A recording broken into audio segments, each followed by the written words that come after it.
I hereby call this meeting to, this work session to order. Please join me for the Pledge of Allegiance. I pledge allegiance to the flag of the United States of America and to the republic for which it stands, one nation under God, with liberty and justice for all. We'll observe a moment of silence.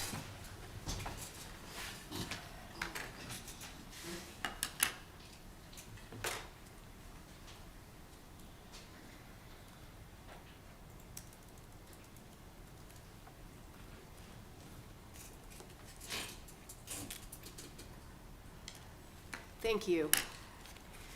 Public comment this morning. Yes, we have 4 individuals signed up to speak. The first person signed up is Jim Forrestal. Good morning. My name is Jim Forrestal. I live on Longer Drive in the Spooner Ridge subdivision in Peachtree City, of course. I'm here to talk about the Peachtree City hockey program and the open air Kedron hockey rink. First, the program. 2 weekends ago, we concluded our hockey league season with a great championship weekend. We want to thank Justin for visiting us and seeing our program and the rink firsthand. Last weekend, 2 Peachtree City hockey travel teams played in a big roller hockey tournament in Snellville, Georgia. They have an enclosed facility with 2 hockey rinks. Peachtree City competed against teams from all over Southeast and the Cayman Islands. Peachtree City 12U hockey team took second place in our division for the second time this year. We have very talented and motivated kids and supportive families. They actually played 6 games in 2.5 days. Next, the Kedron facility. While at the tournament last weekend, I talked with teams and found out all the travel teams have enclosed facilities and 12-month programs. This gives them the ability to run their program during the summer when the kids are out of school, and gives their travel teams a competitive advantage. Thus, I'm here to ask that the Kedron hockey facility be enclosed with HIVAC to provide us with a 12-month-a-year program and eliminate most of the facility challenges that we have with the open air facility. If approved, we would like the upgrade to be done next May through August 2026 so that it doesn't interfere with our hockey league time. Others will follow me today and next week to explain challenges caused by our open air facility hockey rink. I'll conclude by thanking the council, our city manager, and the rec department for your support. And I'm betting Frank is watching this session, and I want to say God bless you, Frank. Thank you. Thank you. Next speaker. Next speaker is Amanda Rice. One moment, I'm short. Good morning, my name is Amanda Reese. I live on Terra Verde in Plantera Ridge. I'm here today as both the wife of a hockey coach and as the mother of a hockey goalie. And I'm here to ask for the council's support in enclosing the Kedron skating rink. And while there are numerous reasons for this to happen, there's one in particular that's important to us as a family. My daughter Lauren began playing roller hockey here in Peachtree City in 2019. My daughter, like her mother, is stubborn and hard-headed and decided she was going to fall in love with the most difficult position in the rink. She's the goalie. She wears more gear than anyone out there, more gear than any other athlete in any other sport. She's covered from head to toe. And she's out there playing in a rink with minimal airflow and unreliable fans, and has at times had to step away from practices because she is overheating and she physically cannot play anymore without endangering her own health. She loves to play. That girl would play 12 months a year if we let her. She And her only gripe that we hear on a consistent basis is at the start of the season and the end of the season when it is hottest, in September and in April. And so that's one of our biggest concerns. As we look around, even recently, in mid-April, we had parents and coaches having to pull out ice packs and cooling cloths to put on the backs of the necks of kids just so we could finish the last few games of the season to get to our playoff weekend. These risks of dehydration, heat cramps, they're impairing the ability of our kids to play safely and pursue a love of a game that gives them so many other life lessons. To take it a step further, with our rink not being enclosed and having so many passionate families and kids that love playing this game, they end up having to go elsewhere to grow. They go to other enclosed rinks, as Jim mentioned. My family right now, we're going to Columbus to an ice hockey rink so that our daughter can continue to grow in the sport she loves. Unfortunately, we have friends who have done the same, and they haven't come back to Peachtree City to keep playing in their hometown because we don't have the facilities here. And that's costing our hometown valuable representation by athletes who love where they live, but they can't do what they love here. With that, I just want to reiterate, asking you today to please think carefully and consider supporting, prioritizing, and closing the Kedron rink for the safety of our kids, the future of our program, and just thank you again for your time. Next speaker is Cliff Jackson. Sorry, I'm tall. Hello.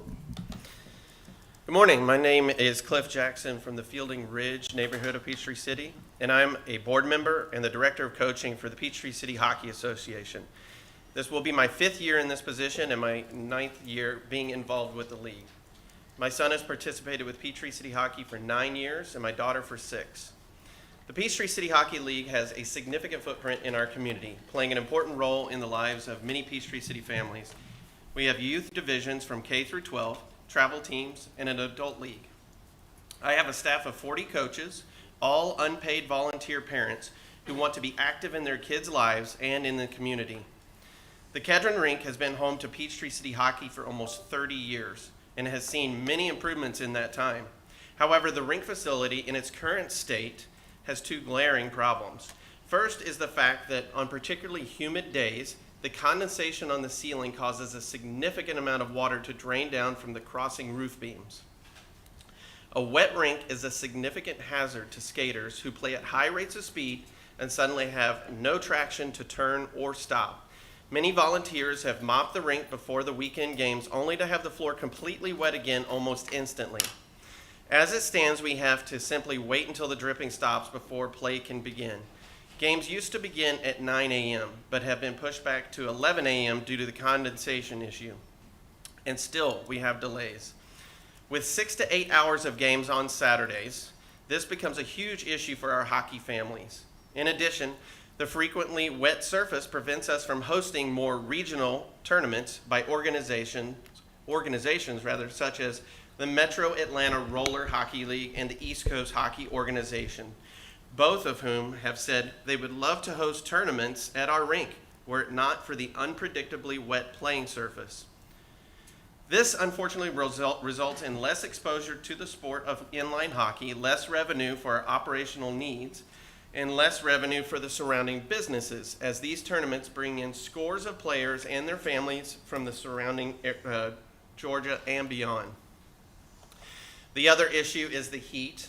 With all the safety equipment our players require, the heat in late spring and summer becomes a huge health concern and basically prevents us from having a summer league, providing an adequate summer camp, and hosting tournaments. This again is a barrier to growth, revenue, and our ability to support our community during the hot months. It is for this reason, or these reasons, that I highly support a proposal to enclose the Kedron Rink and install an HVAC system. This would provide for the continued growth of our league, afford much needed revenue to our organization and the surrounding area, create a safer environment for our participants to play in, and expand our ability to make Peachtree City Hockey and our Kedron Rink a premier year-round sporting location. Thank you for your time. Thank you. Next speaker? The final speaker is LaQ Stoney. Hi, City Council members. I am going to tell you why I think you should ban backyard burning. So, whenever people burn, I can't go outside and play because it's super hard to breathe. And I have to go back inside, and sometimes it even gets into our house, and it's not fair, and I don't like it. And the last time it happened, it was 4 days long. So please ban backyard burning. Thank you. Thank you. Well spoken. With that, I'll move to announcements. First of all, with a heavy heart, I declare post 4 City Council vacant. Frank DeStadio has resigned. So that post is now vacant. We'll talk about next steps shortly. With that, announcement B, National Bike Month proclamation and an unveiling. I'd like to ask City Council to come join me in front of the dais for our proclamation this morning.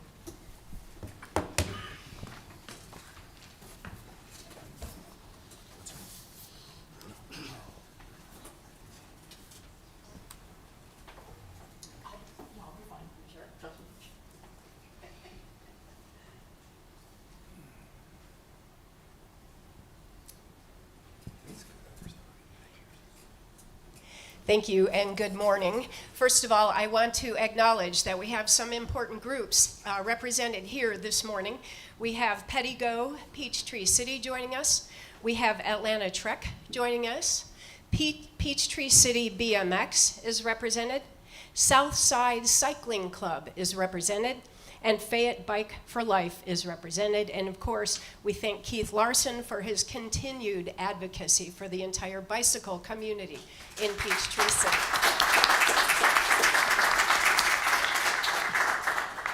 With that, we have an important proclamation for May as National Bicycling Month. Whereas May has been declared National Bike Month for each of the last 69 years to advocate safety and awareness for bicyclists, promote bike commuting, and bike riding as a means of maintaining physical fitness, and is so again in 2025. And whereas May is also Bicycle Safety Month, and the city urges bicyclists, golf cart drivers, and motorists to share our roadways and multi-use paths by obeying the traffic laws and respecting each other's rights. And whereas International Women's Mountain Biking Day is May 3rd, National Ride a Bike Day is May 4th, National Bike and Roll to School Day is May 7th, National Bike to Work Week is May 12th through the 18th, it's not too late. Bike to Work Day is May 16th, and the Ride of Silence is May 21st. And whereas Peachtree City's 100-plus mile network of multi-use paths for pedestrians, bicyclists, and motorized carts is recognized as the best example of a mature local access trail network in the region, attracting bicyclists, providing economic health, transportation, tourism, and scenic benefits. And Peachtree City was recognized by the League of American Bicyclists in 2019 as a bicycle-friendly community, and Atlanta Trek Peachtree City in 2019 as a bicycle-friendly business. And whereas the William L. Davis Bicycle Motocross Track and the pack trails at the Peachtree City Athletic Complex support youth and adult BMX and mountain bike enthusiasts year-round. And whereas the Southside Cycling Club, Ladies on Spikes, the Peachtree City Tri Club, the Peachtree City BMX Parents Association, and the Southwest Atlanta Youth Mountain Bike Club encourage and engage participants in the sport of any type of bicycling. Now, therefore, I, Kim Leonard, Mayor, on behalf of the City Council of Peachtree City, do hereby proclaim May 1st through May 31st as National Bike Month and Bicycle Safety Month in Peachtree City, and urge all who support bicycling to participate in the events planned, and urge all road users to share the road safely with bicyclists. Proclaimed this 8th day of May 2025. Let's hear it.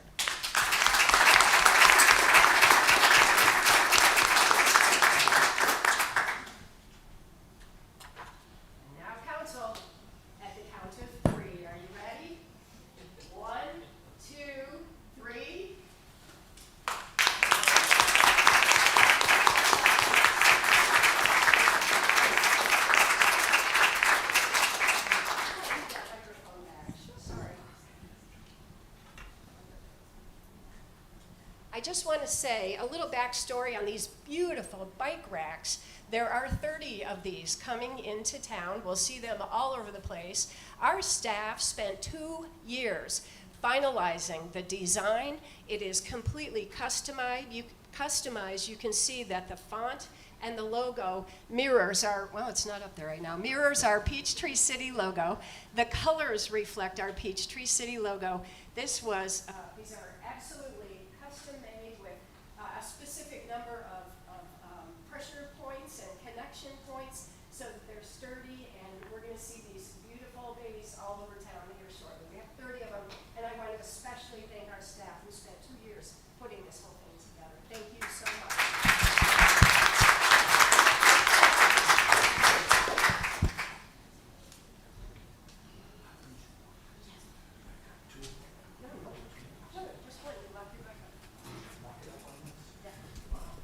While council's coming back up, I just wanted to make one comment too. I wanted to specifically call out and thank Mr. Wilson Allen right there, who took council's pictures. He's the one that actually went through and spent a lot of time, I don't know how much time, but a lot, designing these and making sure that they were perfect and they would look really good. So thank you, Wilson. Let's hear it.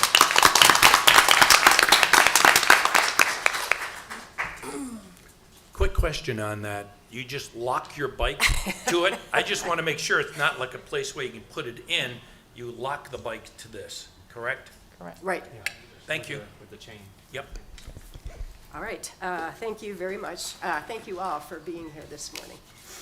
Ms. Brown, you have a... Yes, Madam Mayor, I'd like to make a motion that we move the new agenda item, filling the vacancy on council, from the new agenda items to be done now. Do I have a second? Second. I have a motion and a second. All in favor say aye. Aye. We will now address new agenda item B, filling vacancy on council. So I guess it's got my name down here. Since you have declared the seat vacant with Mr. DeStadio resigning, and since it is less than a year from his term completing, council has the option to appoint someone to fill the rest of Mr. DeStadio's term, which would be through December 31st. The process for that is defined in our ordinances. It's a very long ordinance and explains how we would go about doing that. This item is for you all to discuss and consider whether you want to go that route or not. All right, So I'll thank turn you. it over to you. Council, we'll do the business end of things first, I guess. You want to go first, Ms. Brown? I can. Having read the entire procedure as outlined in section 2-22, I will not support the appointment process as it is outlined in that policy. That ordinance outlines a horrible procedure, typically referred to as ranked choice voting.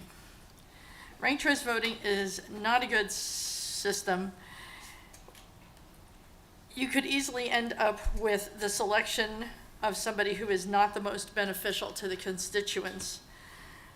I don't support ranked choice voting, and I have never supported ranked choice voting, and I will not use it now to fill the post 4 vacancy. The ordinance needs to be revised and replaced by a full 5-member vote of the city council, and we can achieve that after the voters select a full council in the November election. Just like the city of civility issue, revising the ordinance should be an issue addressed by the full 5 members of the city council sitting on this dais in January of 2026 and not before. Having just 4 council members involved in the budgeting process may enable us to receive budget materials well in advance of the final vote and allow for a healthy debate on the budget. We have a regularly scheduled municipal election on November 4th, 2025. To fill the mayor's position post 3 and post 4. And we may struggle a bit in the next few months, but we will be better off than if we use a horrific process like ranked choice voting to fill a vacancy. So let's allow our citizens to determine who they want in each of those 3 positions come January. Thank you. Who wants to go next? First of all, I just want to quickly state that I'm very saddened by Frank leaving. I think we all feel that, and I'm just would like to voice my appreciation for him and the years of service that he's given to our community. He's always been a friend on council and very kind and supportive and just a great example to me in his service. I support Councilwoman Brown's sentiments. I don't think that the process of going through and voting, I don't know if it would go great. I don't know if I support it being the best way for us to move forward. I think we can function. I think we can move forward, the four of us, and work together and get things done. I'm hopeful that we can do it and allow our citizens to the chance to fill that position in November. That's what I think. Mr. Holland? Yeah, to start with, I'm basically not in favor of filling this under ordinance 2-22. I'd rather not fill the position. I'd rather leave it open, and I'd really like to follow the charter section 2.8, which says you may or may not decide to fill it. But there's more important things to say. First of all, I support both Councilwoman Brown and Councilwoman Johnson that maybe we need to just leave this to the most important people, which are our citizens. Let them decide who should be sitting up here, not the four of us. I think that's just an important point to make. Secondly, 4 is okay. We can get things done with 4 people. It's been done before quite a few times in the past. But there are some other things that we really need to fix in addition to fixing this specific ordinance, section 2-22, I believe it is. We need to fix the ordinance 1218, which says you got to have a majority of the council to bring something and put it on the agenda.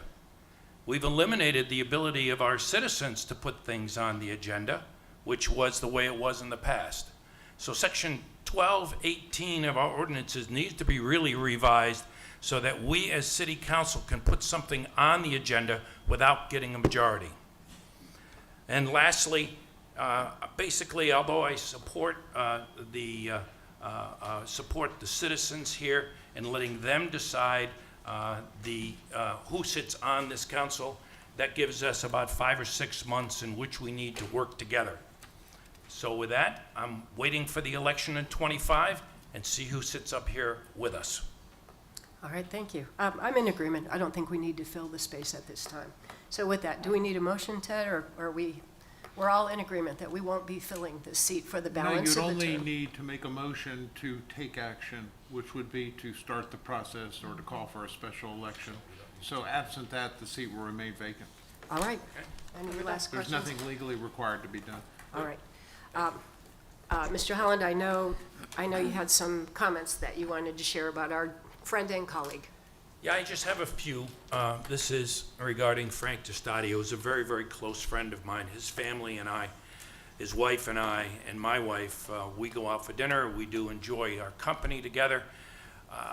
I respected him not only for his time and service of over 20 years in the military, getting out as a full colonel in the Air Force, but Frank spent 20 years additionally of serving both Fayette County and Peachtree City. He was 5 years on the Water Commission here in the county. He spent 11 years on the Planning Commission, most of it as the chairman of the Planning Commission, and approximately 4 years here on City Council. That's another 20 years. He had 20 years in the military and 20 years of service to this community.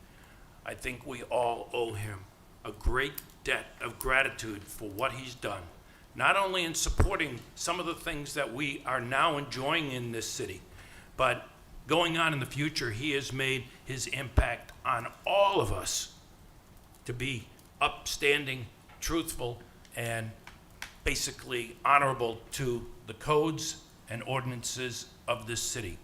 So Frank, have a good time. See your family. Go see your grandsons play baseball. I know that's a big thing for him. He's got to go drive all the way up to Canton to go see that, but certainly go see your grandkids play baseball. Spend time with your daughters, and of course, spend time with that lovely wife of yours, Sandy. Thank you again for your service here in this city and in this county. Thank you. Ms. Brown, anything? Yeah, I will say something. I almost wasn't gonna because it is emotional for me. And I think the mayor and Laura know I'm not a crier, so for them to see me get emotional is pretty significant. I became very familiar with Frank when he was the chair on the planning commission, and I worked on his campaign, and yeah, I love him like a brother. So we all know he's been battling a lot in the last couple of years, and I wrote a personal note to him about how proud I am of him and everything that he's done, and proud that he has actually been brave enough to make this decision, to take care of himself, because he has been so selfless. He has given so much of himself, whether to the military or to Peachtree City. He has just given everything. And it's time for Frank to enjoy what he has, which is his beautiful wife, Sandy, a good friend of mine, and his grandkids. And I'm proud of him that he actually made the decision. It's not an easy decision to make. I think we all understand that. Given the choice, I don't know that I could do it, but God bless you, Frank. Thank you. We wish him well in his continued recovery, and any cards to Frank would still be welcome at City Hall. And with that, work session discussion items. A, Fayette County Safe Streets for All presentation. Dave Borkowski. Good morning, Dave Borkowski, City Engineer. I'm here with my Assistant City Engineer, John Schnick, to talk about the Safe Streets for All presentation and the safety action plan that came from that. Before I introduce the consultant that worked on this, I don't want to steal any thunder from them on this presentation. I just wanted to go over some overall high-level reasons for this plan. The goal really is to at the end of this is to adopt the safety action plan so that we can apply for grants basically for these improvements that are needed. The reason that we're wanting this approval and everything is that the federal grant deadline is June 23rd next month, so we don't know whether it's going to be reauthorized next year or not. So we're wanting to do this now. If at the end of this, if council wishes to participate and adopt the plan, the safety action plan, one of the projects that would qualify for federal funding is the 2023 SPLOST Project 30. This is the grade separation project on 54 East over by Publix East and Walt Banks and Carriage Lane. It goes by many names. It qualifies on the criteria for this grant project because it's on what's called in this study a high injury network. We'll learn about that in a few minutes. It meets the criteria there, and additionally, I think we could justify it being close to a school zone as well. And the other nice thing about that SPLOST project is that it's currently funded, so in the SPLOST, so we should have no problems matching the 20% match that would be required. So at the end of this today, if acceptable to council, we would be excuse me, we would be bringing a resolution to council to adopt that plan and to support the 20% match at the June 5th meeting. So just with those things, and also I wanted to thank the county staff. It's been a pleasure working with them on this over the past several months. They applied for the grant to fund this study to begin with, paid 100% from that.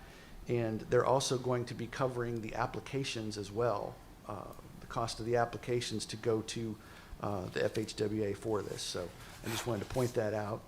And with that, I will introduce Richard Fangman with Pond to go through the study. One question, Dave. Sorry.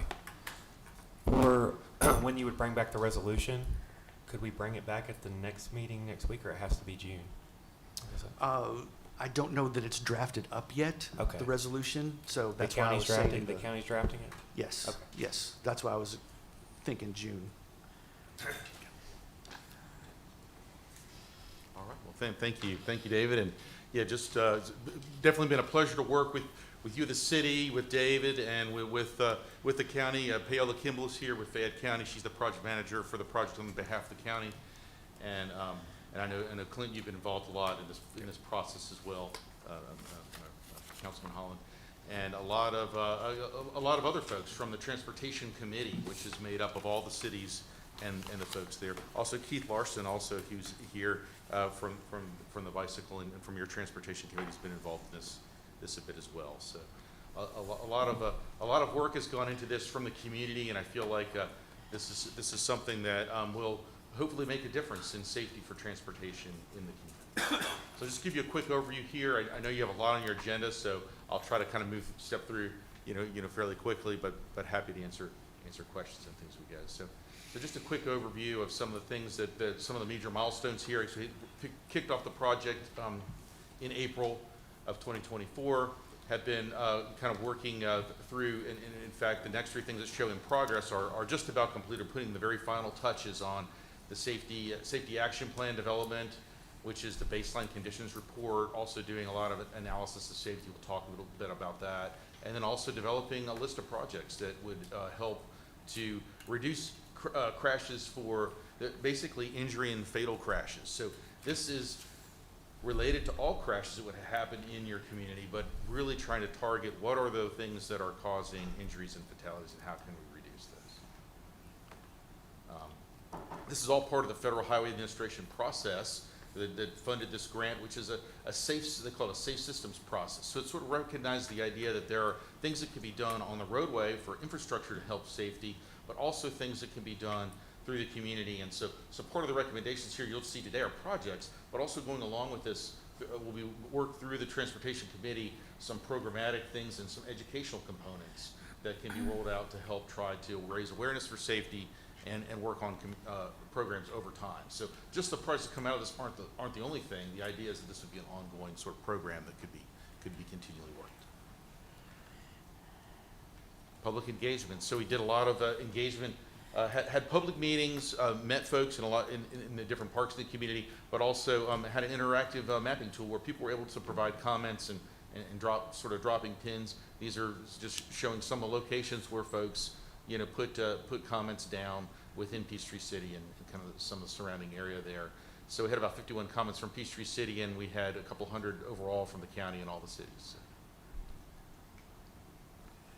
Safety analysis was a big part of what we looked at. One thing we found is that this is 5 years worth of data, so five years of time. About 17,000 crashes overall in the county. So a lot of crashes. One thing that's really important when we're looking at this, and we look a lot at vulnerable users, pedestrians and cyclists. Now, thankfully, those users are only representing about 100 of those crashes overall, because those can be more severe. Also, golf cart crashes. You had about 300 golf cart crashes that have occurred, here. So. But all in all, about 1.5% of the crashes are crashes that involve injuries and fatalities. So 57 fatalities over those 5 years. So obviously some work that we can do to try to improve safety. We looked a little bit. I won't go into all the details of this graphic. We did try to look at what are the things that are causing some of the crashes. And one of the things that if you're dissecting into this, you'd see is that rear-end crashes are one of the most prevalent types of crashes, but they're actually not the most prevalent as far as injuries and fatalities. That's a lot of the run-off-the-road type crashes are your higher incidents of accidents there. We also looked at, well, what types of drivers are doing a lot of those kinds of crashes that are the more that are resulting in those safety challenges, and a lot of our younger drivers were actually involved in what they're calling not a collision with a motor vehicle, which is things like running off the road, not paying attention to driving and things like that. We looked at golf carts closely. We know golf carts are a big part of your community, and some of the things we looked at here are the types of crashes that are occurring with golf carts. So that graphic to the left shows all of the active mode type crashes. All the yellow dots are your golf cart crashes that are occurring in the community. So 54% of those crashes were golf cart to golf cart, and then about 38% were golf to cart, to vehicle type crashes. There were 11 crashes that were, one fatality unfortunately, and 10 serious injury crashes over the 5 years involving golf carts. So they're around the same percentage overall that the overall rate of those crashes occurring with motor vehicles too. So. So another thing we looked at, this kind of shows where the crashes are happening. It's kind of a heat map. So the darker red is where more crashes are happening. Obviously, that's also showing where some of the higher volume of roadways are. We looked at this also as far as crash rates and things like that, kind of dissect the data a lot of different ways. Another thing we overlaid was the schools there. Knowing that safe routes to school for those vulnerable users is really important. And we have some recommendations in the study regarding that. And you can particularly see where there's a lot of crashes happening near schools. Those are areas you're going to want to target. Richard, what's KSI crashes, second Oh, column? I'm sorry. Yeah, crashes would be folks who are killed or seriously injured. Thank you. So those are the types of, types of crashes. So those are showing where, where the schools are and the number of crashes within a half mile and where there are those crashes that are of the higher severity, kind of near your schools. So the yellow highlighted schools are the ones within Peachtree City. The 10 are showing all the schools. David mentioned the sort of high injury network. So we looked at all this crash data, and so one of the things that's part of this federal process that we also did here is identifying what is the 10 to 15% of the roadways within the county that are that have the highest incidence of injuries and fatal crashes. And so we looked at our highest injury that and overall crash history fill into this as well. So we're looking at where those crashes occur, but because there's not, as many of those, thankfully, we need to look at what other network characteristics are similar. So you can see those 5 things in orange on the right were sort of what went into developing this high injury network. We looked at crash history, the overall rate of crashes, those KSI, killed or seriously injured crashes, and then also pedestrian and bicycle risk factors. So all those were parts of what we used to develop that high crash high injury network there. And so that doesn't mean you wouldn't do improvements elsewhere, but I think the idea from this study was to focus these safety improvements on those corridors that we know have that highest risk. Richard, I have a question, if Yes. I may interrupt. Sure. I see that the Highway 54, State Route 54, it seems to be the color, which is 5, Yeah. which is the HIN score, high injury score. Yes. But when you go over to the list of things to the right, it starts with Ebenezer Road between 54 and Robinson Road. Is there any hierarchy on this page on the right side, or is it just that these are the list of the areas that are? I think those are just the list of the Okay, areas. because you would expect something like 54 and 74 to be very high on that list, That's but true, yes. that right there is not even. I don't even see it on the list. So There's 74 on there. that is just. Yeah, I guess 54 How did should it be end on up that list. being I'll just make the, sure just the way it is, huh? Okay. I'd love to see just a hierarchy a of, hierarchy of those yeah, on of that those, list. and maybe that's in another chart. And when I went through your presentation, this is like, Yeah. I think the 3rd time I've seen your presentation. Okay. So I don't remember seeing any hierarchy of where the crashes are and anywhere in our city anyways, here at Peachtree City. So Okay. something maybe for the future to Absolutely. get a look at. We can make sure when we've got that data, like I said, slice and dice a lot of ways. And I'll make sure I Okay. get that right over to you Okay. and send that Thank to you, to Richard. you and Mayor and Council as well. Yeah, this is just kind of showing a listing of those. Right. But 54 is the highest one that it hits all 5 of those categories in that high Exactly. injury network. 74 also is similarly high, but not quite as high as 54. So. Yeah, we intended to have that whole list on there, but it looks like we might have missed something. So I'll try to get that in hierarchy order. And then just some brief recommendations. So one of the things we did was looked at, some of the different projects that could respond on this high injury network to some of the crashes based on areas that had, higher incidence of these KSI crashes and crashes overall. So this kind of shows a list of, I guess, there's 10 projects that are shown in Peachtree City and 6 that are shown of segment projects within Peachtree City. And that's based on kind of an overall ranking of the county for those projects. So that kind of shows the projects and their locations.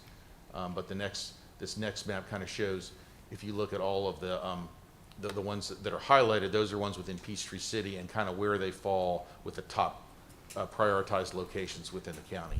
So that does kind of reflect a priority as far as, priority score for severity of crashes for those corridors.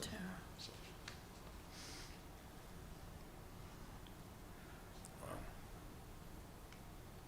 And then I'll move on. Oh yeah, I'm sorry, that was the intersections, and these are the corridors. So those were the top, ones from the city and how they rank within the county. So you have Richard, some it that are- appears that we're in the top section of almost all of these, the previous slide and this one. Yes. Whoops. And, Yeah. somehow we missed that slide, but, Yeah. these two slides were up, got a substantial number in the top level of this that are a high priority score. So, You do, and you had a lot of roads that were within that high injury network, Right. Because of the you have a little more density and volume in this right, area compared and to with, some other areas. south of the particularly in 54, where we've got, 45 to 46,000 cars and vehicles coming through there every day. Yes. There's bound to be some problems, Mhm, certainly yes. with that volume coming through that intersection. So, anyway, Yes, I'm that is sorry. that is a challenging It is corridor. indeed. And I know Dave even mentioned one of the potential projects for this grant application is a crossing of that with the golf carts. So it's Correct. handling one of your difficult corridors, and also one of your challenges is making sure we're separating those vehicles and, Yep. and cars. Nice. So this just gives you a couple of other examples of things that are related to some of the vulnerable users. Intersection improvements like 54 Lexington Circle, where we're looking at things like, how can we make those crossings enhanced by putting in some pedestrian refuge areas and improving some of the things related to the traffic signal to help the pedestrians get across, things like leading pedestrian intervals. So there's some locations like this where the projects don't have to be really extensive to be effective. So that's what we're trying to show here. Others do have more geometric and intersection improvement recommendations. This is another one at Kelly Drive and McIntosh Trail, where sort of the recommendation here is to do some more things to enhance visibility for the crossing, and putting in a rectangular rapid flashing beacon, as you've had in some other places, to help pump up the visibility there. I think another one on a segment, I don't have a sheet for this, but when you look at a segment improvement, there's a section of Robinson Road, for example, where we recommended putting in some of those rumble strips along the edge line near some of the curves where there's some crash experience there. Some of these edge-lit signs that would help with visibility on some of your curvature. So those are examples of some things that are recommended on some throughout the county on some of these roads. I have a question on Robinson Road. Yes. We don't have a designated bike lane there. Right. Is that something that should be actually outlined? Because we do have so many cyclists going, I mean, I live just off of Robinson Road, so I see it all the time. Yeah. I mean, bikes are very prevalent on there, and, Yeah, some of them, traveling almost at the same rate of speed as the vehicles, because, I mean, Because it's a they're moving road, along it's a quickly, roadway, yeah. and they're road bikes, and they're out there, training. I So- could look and see if that was part of some of the linear recommendations we had on the segments of Robinson that came up. I know that as far as going out and putting just a bike lane or just a pedestrian facility, as far as the federal requirements, it has to be part of a larger improvement, but it could be part of a package of improvements that's done on a road like that. So we can look and see what that, I don't recall if we specifically had a bike lane in there. I also know that one of the things that when you're looking at the bikes, there's not a huge incidence of all those bike crashes, thankfully, but there is a need for more facilities throughout the county. And I know that that's something that you all are looking, countywide at doing some things to try to improve and upgrade that overall bicycle, plan. So that's probably something that's a need that putting in the lanes there need to be considered and prioritized along with other priorities, countywide, for Yeah, them. I just know a lot of other communities have dedicated bike lanes on a lot of their major, roads and Yeah. where we don't. Yeah. And I mean, we have the path system, but a lot of the serious bike riders are not on the path system. Yeah, that's true. The casual riders or the mountain bike riders, they may be on the path system. But the serious road bikers, they're on the road. Yeah, on the road. And, clearly that becomes, an issue when if there's actually a bike lane there, I would think that would make it easier because a lot of times you have cars that are afraid to pass somebody who's on a bike and it causes so many, because the bikes are really over on the side where they should be. Yes. But the yeah, person is just unsure and Yeah. doesn't want to pass them, and then that creates a secondary problem. Yes. So, I think we have some things related, especially the programmatic, Right. so we have some identified projects, Yeah. but also have these programs that are doing things like trying to integrate bicycle and pedestrian safety over time. They'll be taken up by the transportation committee as they go. I'll try to pull out some information on that though, and when I send over that other. Dividend data Road's point, another one. Clark Yeah. can highlight Oh, some of yeah. that. yeah, Huddleston and Dividend, both of them. Yeah. And I mean, I rode a lot when I was down in Florida, and Mhm. if there was no actual bike lane, Yeah. I rode on the sidewalks. I didn't care, because down in Florida, you have a lot of old people who hit bicyclists, so, Ouch. it's like, it that's was a true. big issue there. Yeah. Can I ask a question as well? Yes. With your statistics for the golf carts, I see that this is a streets and roads analysis. Is this only where the golf carts are meeting up with roadways and where those accidents are happening? I'm looking at your map and trying to zoom in. No, Or those is- are are actually taking on, data of our paths? yeah, all on the paths as well. So Okay. those are not just street crashes, those are all crashes involving them. So you can see some of the green, what looks like sort of green streets in there are actually parts of your path network. Right. So, but a lot of the crashes did occur as people were kind of on a local street approaching the path network, that was true too, and you can see that in some of the data. Many of them did occur on the path. The other thing is that the issue with right in front of the Lake Peachtree Dam, where there is a cart crossing there, people are so distracted by the dam. It's a sightseeing opportunity. Okay. And I mean, it is a unique dam, it's right there, and people Yeah. are looking to the dam side and not looking what's in the road in front of them, so I'm sure that complicates things. That's a good point. Yeah, I saw the image that was up Yeah. on the screen earlier shows, that I'm sure people are looking at that. I think there's a lot, what we've looked at when we see this, because they're not as high speed of vehicles, there's Right. not as many things that you're gonna do on a design end to make the roadside safer. A lot falls on sort of that education component when it comes to the golf carts. A lot of these crashes that are cart to cart are people who are not paying attention Right. from what we dug into the data. Does your analysis include any recommendations for the paths? We didn't have specific recommendations like for safety on the paths, the path system as far as, as far as that concern. It's really more of sort of that education campaign for the users. We didn't have a lot of specific Okay. recommendations for that.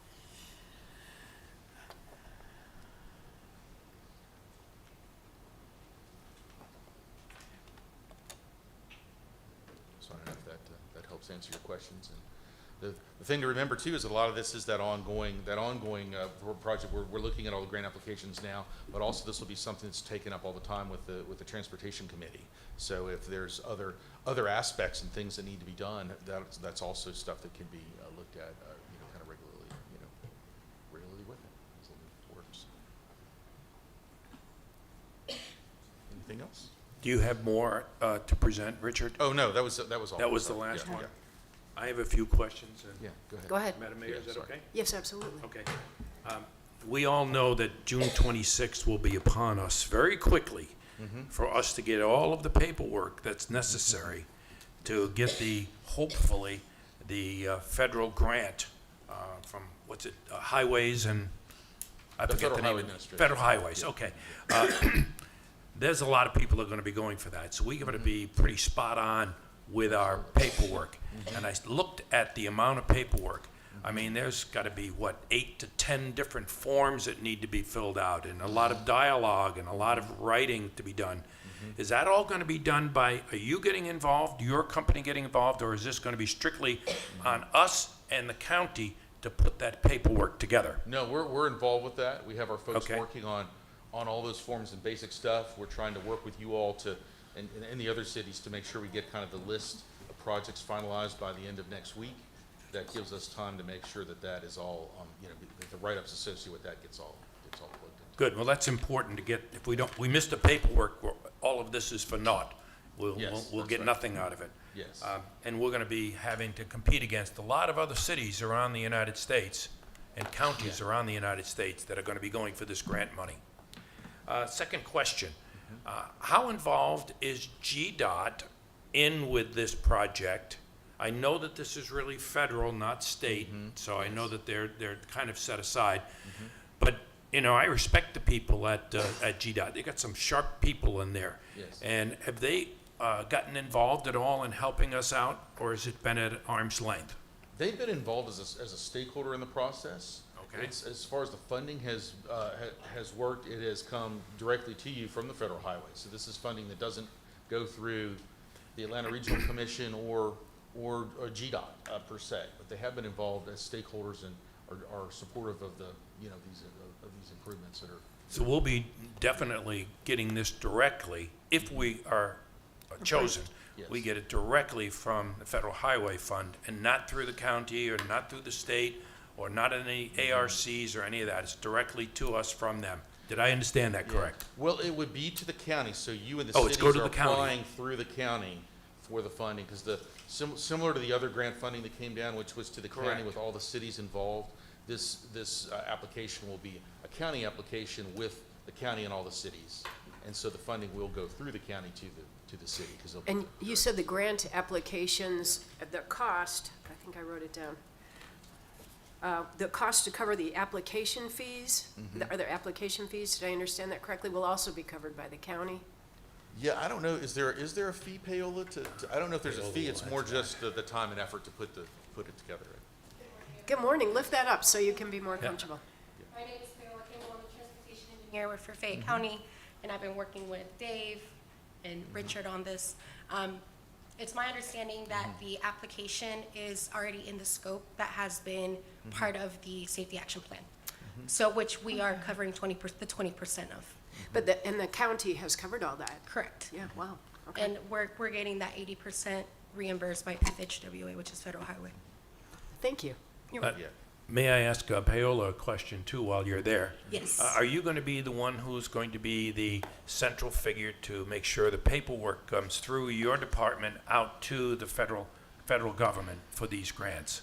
Currently, I am the point of contact for this project, and I believe we're going to be moving forward the same way. And obviously, if they're due on the 26th, you're going to need to have them in by the 1st of June or something like that, or the first week of June? So We that are you get trying- time to put them together and get them in.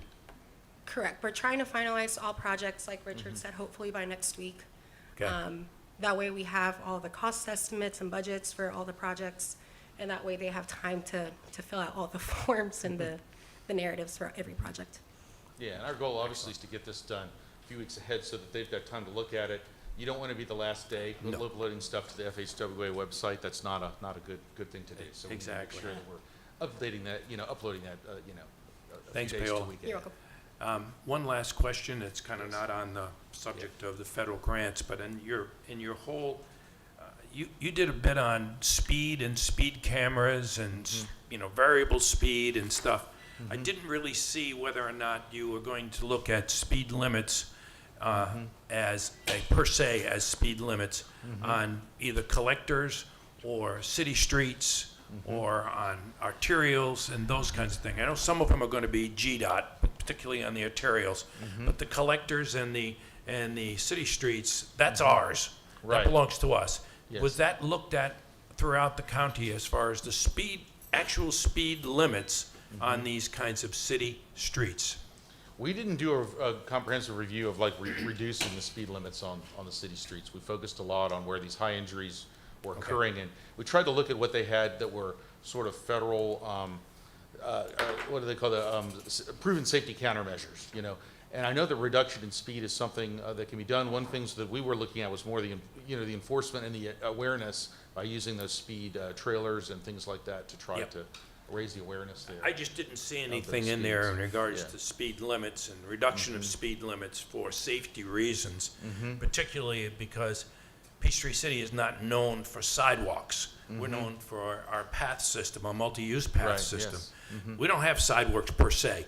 So a lot of people walk on the streets.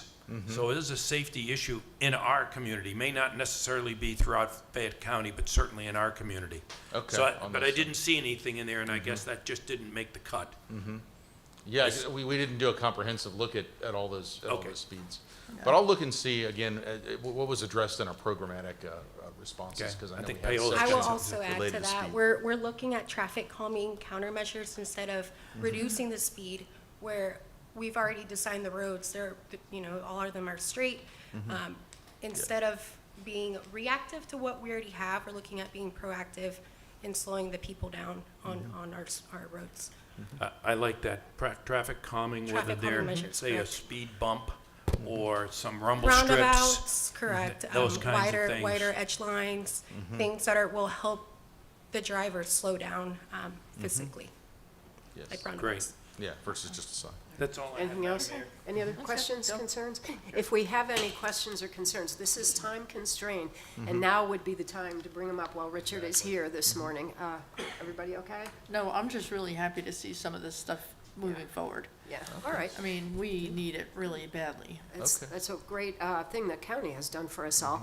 And so our goal here is to adopt the safety action plan, which we'll do as, so that we can apply for these grants. And we'll do that as soon as we can, no later than June 5th, but hopefully next week if it were ready. If it's Okay. ready, Is that we'll do it correct? as soon as, yeah, definitely. All right, Richard, I want to thank you. It's good to see you again. Oh, thanks, yes, Thank you. Work session item, fiscal year 2025 budget amendment, insurance reimbursement, PD.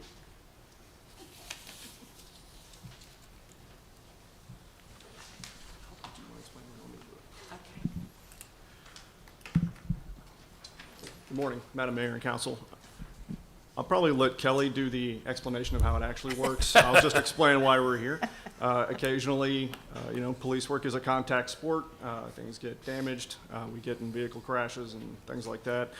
And when we do that, sometimes we have to pay for repairs before we actually get an insurance check. And then what happens is the insurance check basically comes in, but it doesn't go directly back into the account that we paid for it from. And to put the money back where it goes requires finance to do some things, and this, so I'll let Kelly explain the rest. Do y'all need more? No, No. Okay. well done, well Yeah. done. I think we pretty much understand that it's gotta go from pot A to pot B and part B and part C and all that kind of stuff. It's just the way the accounting works. Yes, We're sir. increasing the revenues and increasing the expenses, Yep. with the insurance reimbursement being the offset to the increased revenue. Is it 100% offset? No, sir. Usually there's obviously a deductible if there Deductibles, isn't any that's kind of what I insurance thought. policy, and it depends on the case. So for example, if a vehicle's a total loss, which happens occasionally, we don't get the full value of replacement, so. But it just kind of varies depending upon the scenario. It's not usually 100% of whatever the cost was, though. All right, thank you. Item C, fiscal year 2025 budget amendment, continued IT consolidation, server and camera. Kelly? This is me. We are not increasing the budget, the revenues or the expenditures. We're just reallocating them from one department to another. This is some items that I missed when I did the last consolidation. We're moving allocated expenses out from the departments and into IT so that we have a clearer picture of what IT cost us. And then we have a server that has Spillman on it, an old PD records management system that's not supported anymore. And so we're also using IT contingency for a software solution to replace that server. And then we have some obsolete cameras that we need to replace.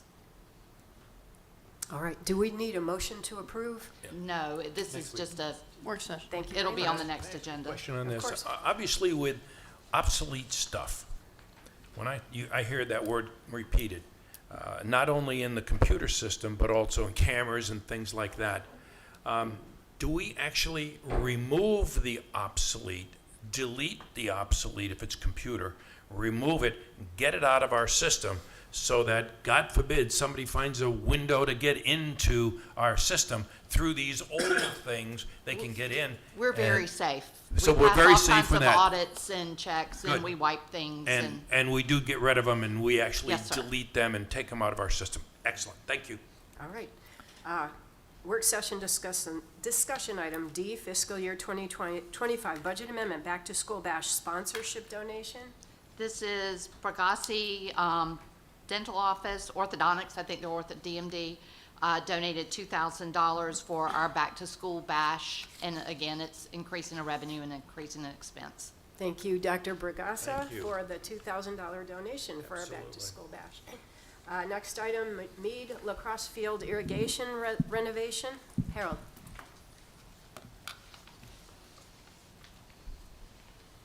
Good morning, Madam Mayor and Council.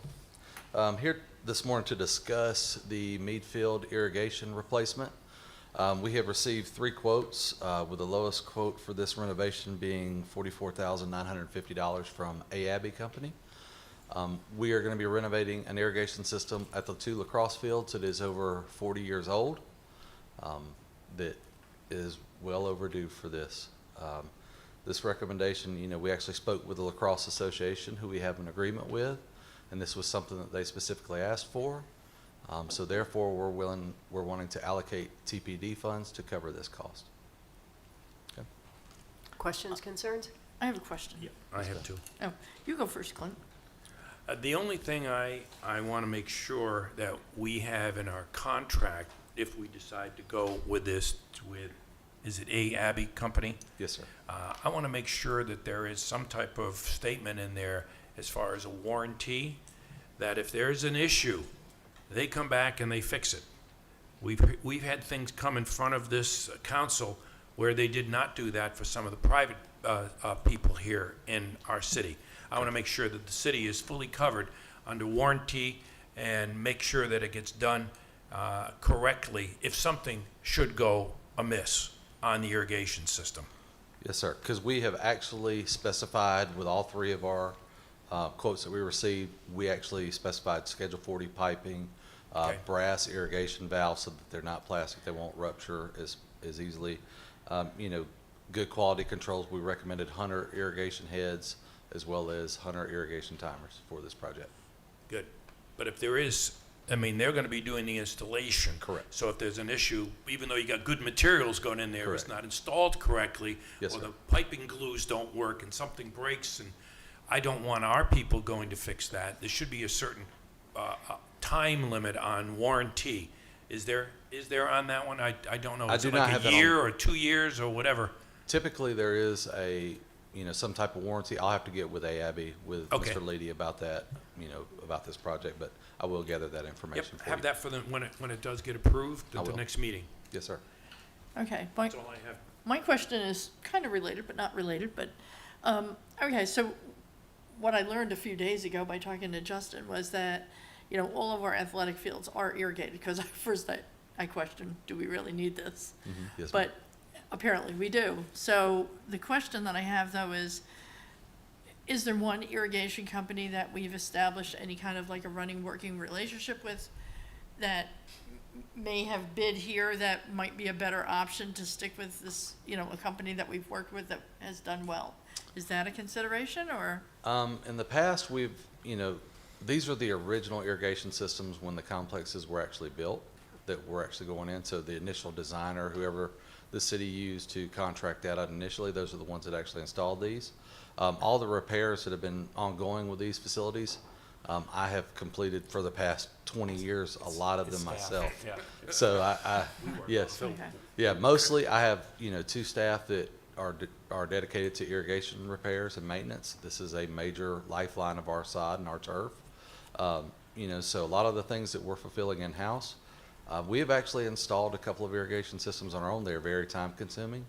A few years back when we converted the soccer field at Braylon from a baseball field to a soccer, we did that one in-house, but that was, a 3-week long process in the middle of the summer that right now, we do not have time with all the tournaments and things that we have going on. So, you know, AABI does have a good reputation of being a reputable company. They're well known throughout the community. They have done some good work, but just like any other company, there have been people that have not been, you know, happy with them on some of their projects. But, you know, for a majority of the things they've done for us, they've been really well. Okay, I thought it was a unique opportunity because there's not much difference between the low bid and the high bid, and it would certainly be, you know, like, if there was a specific company preference, then that would be the time to do it, as opposed to when there's a big difference between the low bid and the high bid. Yes, we were able to do that, like I said, by specifying exactly what we wanted in this bid to get quoted out. So they were all pretty much the same. They're working with the same vendor to receive parts and products for this project. So. Okay. Thank you. Ms. Johnson, anything? No questions. All right, thank you very much. Thank you. Item F, lighting upgrades at lacrosse and PAC baseball fields. Dave Borkowski.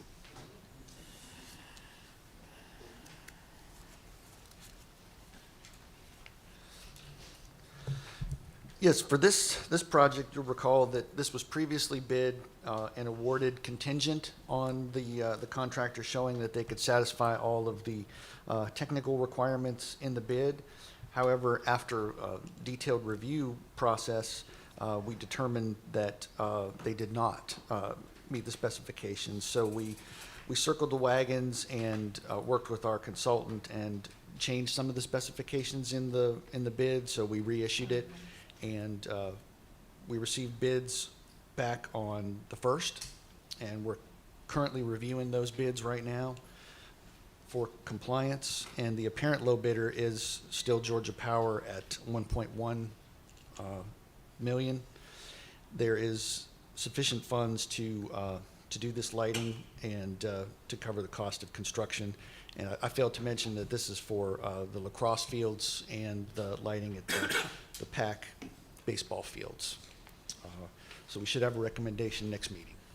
And if you remember correctly too, Council, this is one of the ARP projects that we have since moved into our CIP account to fulfill federal requirements, but it's still ARP money that we filtered into our CIP program. Okay.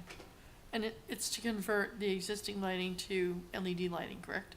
Yeah, it's going Yes, LED. which we've already done at girls softball at Okay, Meade, right. and this is to do lacrosse at Okay. Meade, and then all of the PAC baseball fields. Okay. Can you That's remind me who did the softball fields? Was it the same company? PSG. PSG. They were the low bidder on that one. Okay, did they apply for this one? They did. Okay. Was some of, sorry, go ahead. I was just saying that there were 3 bidders on this one: Mm-hmm. PSG, Georgia Power, and Musco. Yes. And Georgia Power was the low one. And Georgia Power is working in conjunction with Cooper Lighting. Okay. So they're Georgia Power's bidding to put in the lights. They're going to use Cooper Lighting, who's local here. So it's local source. And we started with the softball fields, right? Yes, we did the softball fields a year and a half ago. Oh, last year. Okay, Last September. Okay. And those are working well? Less than a year ago. They're working well? Yeah. Yeah? I think softball was the biggest need. They were Yeah. having a lot of problems. Okay. Great, thank you. All right, anything else? I have a couple of questions for you, Dave.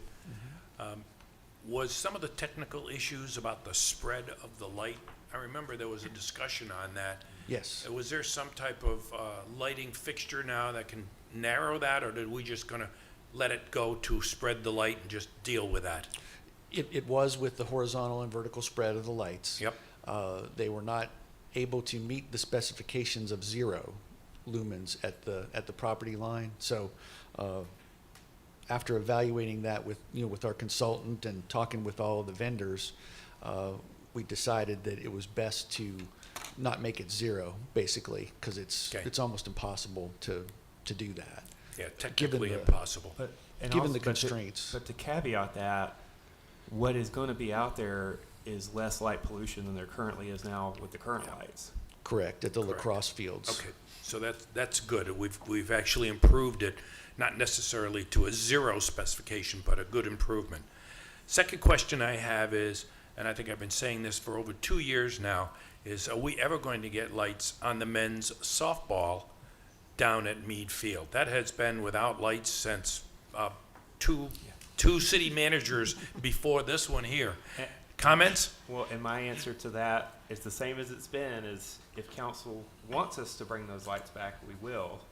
Our focus as staff is upgrading what we currently have to LED. I mean, that's kind of our goal as we move forward. This will pretty much expend the ARP money we had allocated for LED lighting, but I think we still have a goal over the years to convert the soccer fields at some point, to convert Riley, to convert the tennis courts.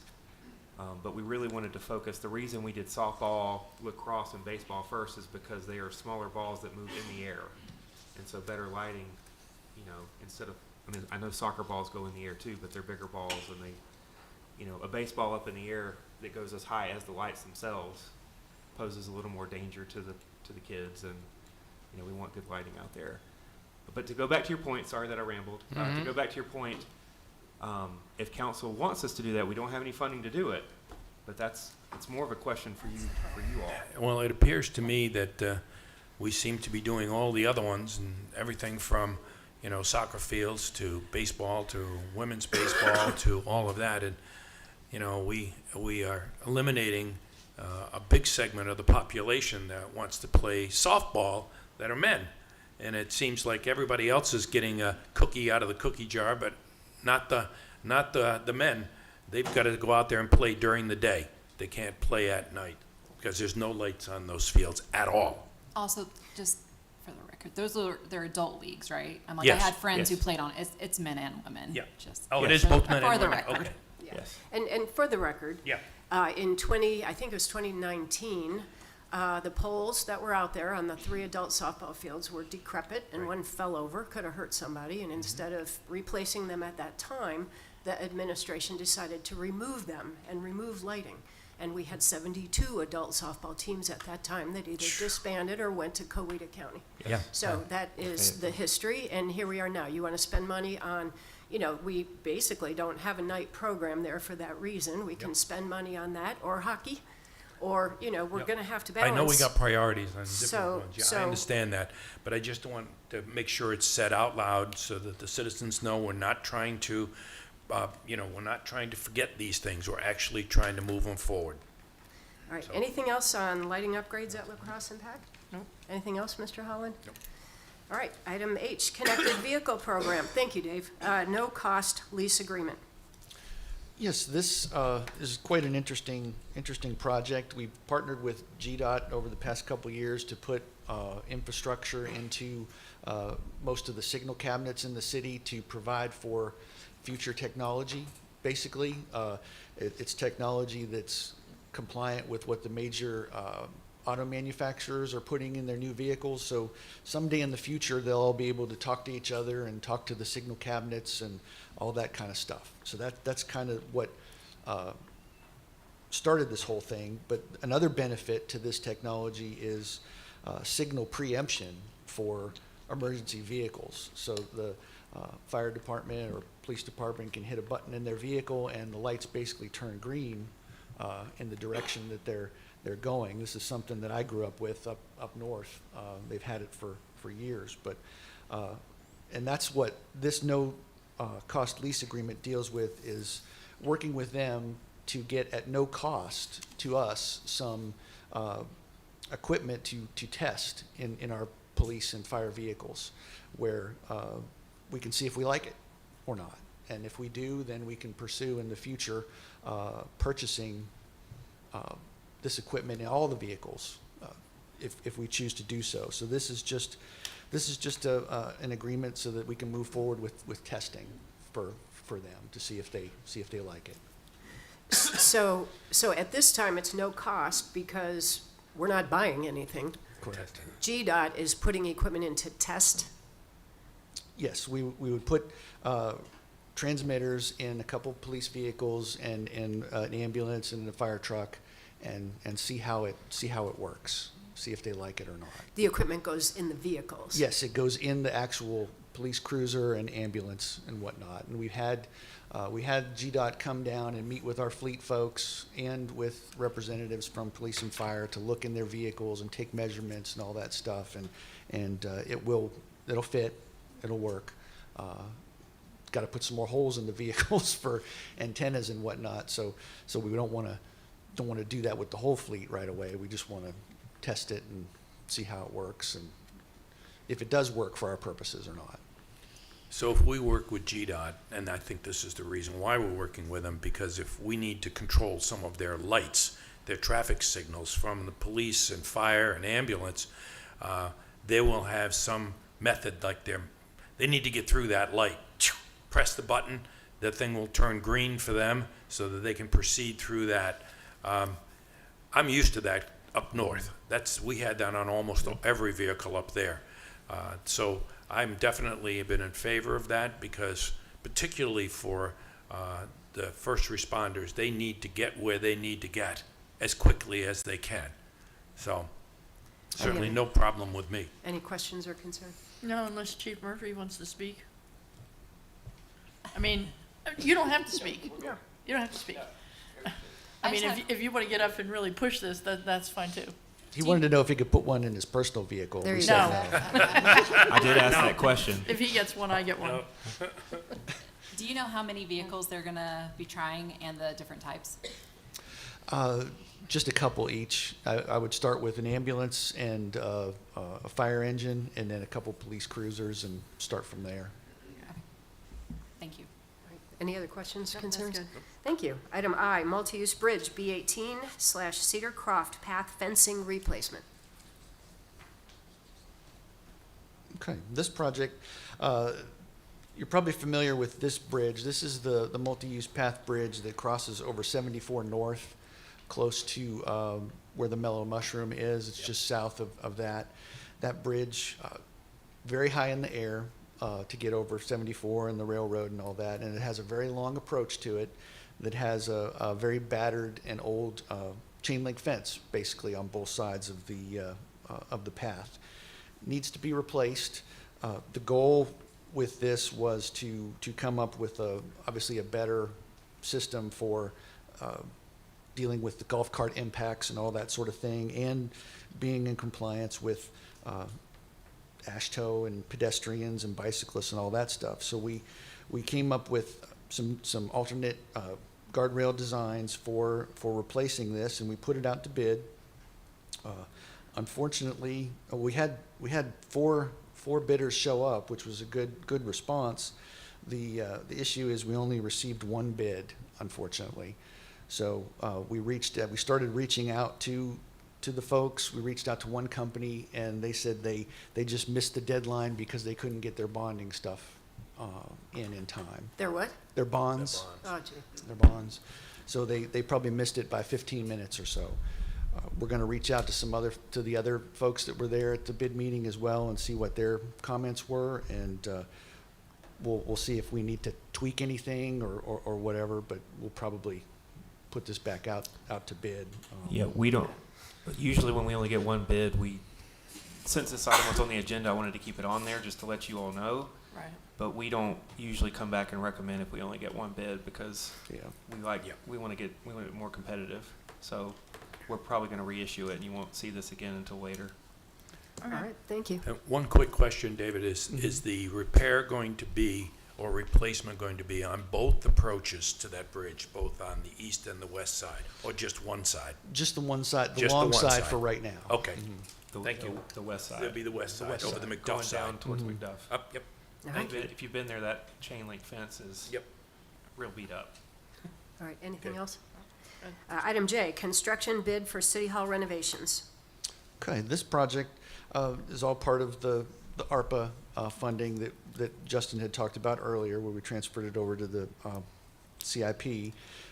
This project is basically renovating the upstairs and downstairs lobbies, new HVAC improvements for the IT servers, major electrical system upgrades, and also an elevator, which is needed. We had this And a roof. designed. Pardon me? And a roof. Oh, and a roof, yes. Forgot one of the most important parts. We put this out to bid, and we received 5 bids for the project. We're currently reviewing those bids to determine the lowest responsive bid, and we should have a recommendation for the next council meeting on that award. And the allocated budget for this project is 2.2 million, roughly, on that.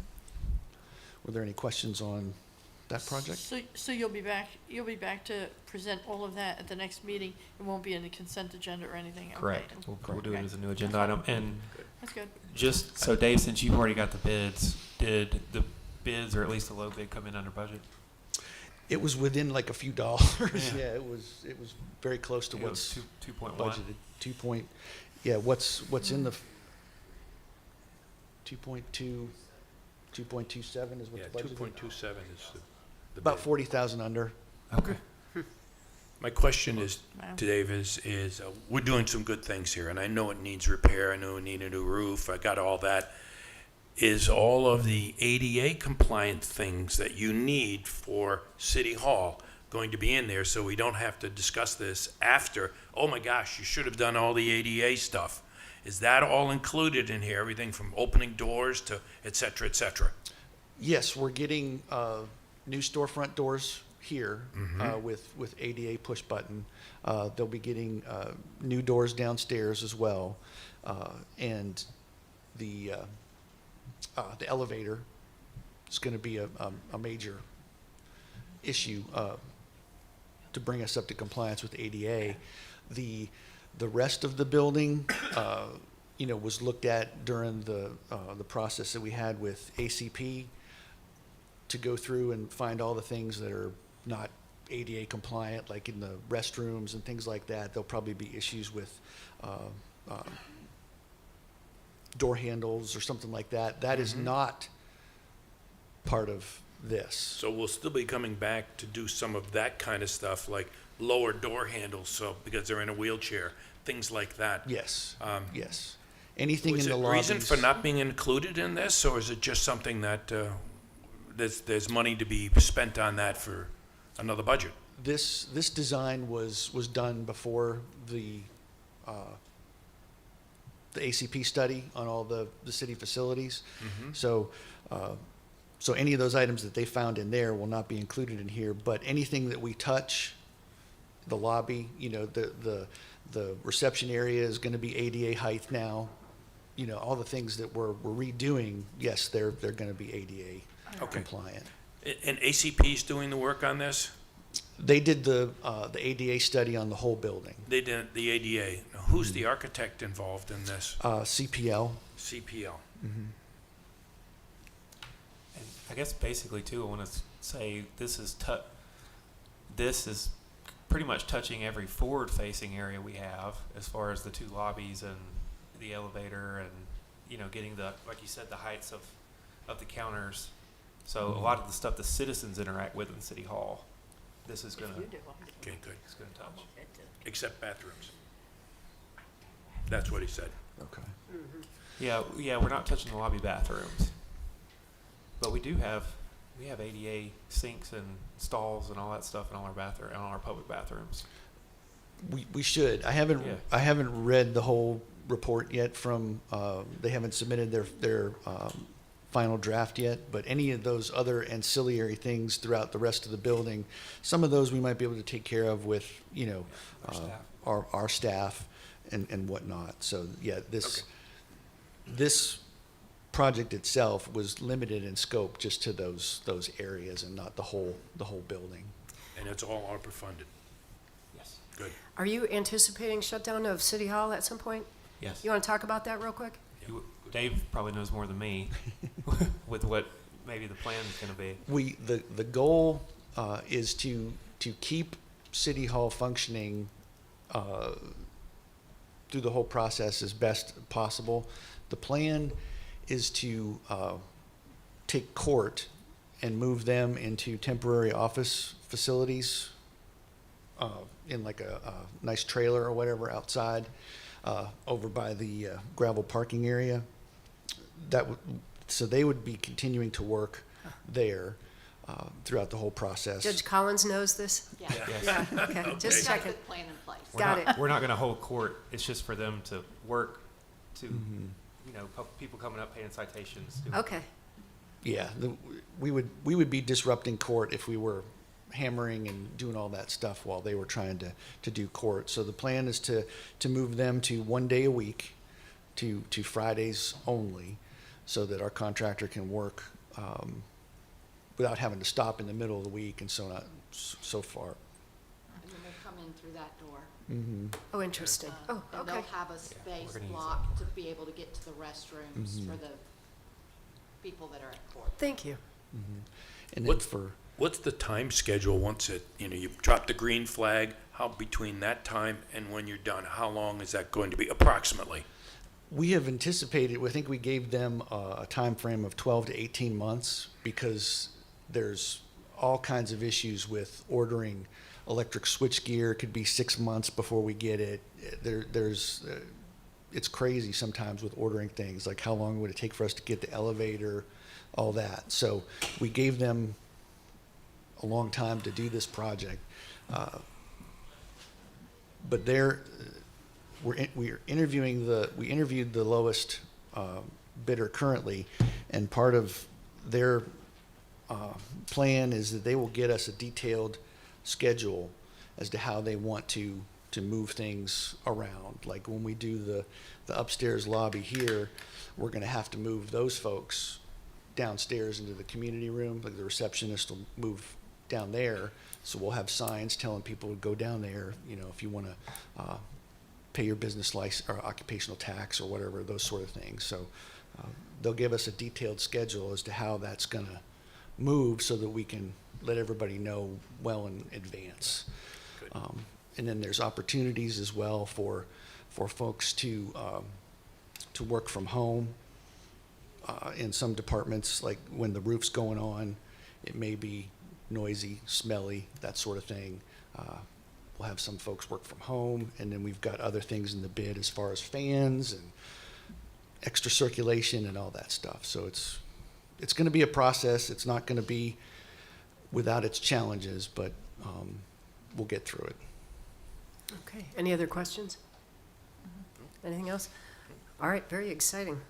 Item K, Huddleston Road Path and Sewer Project. Dave Borkowski.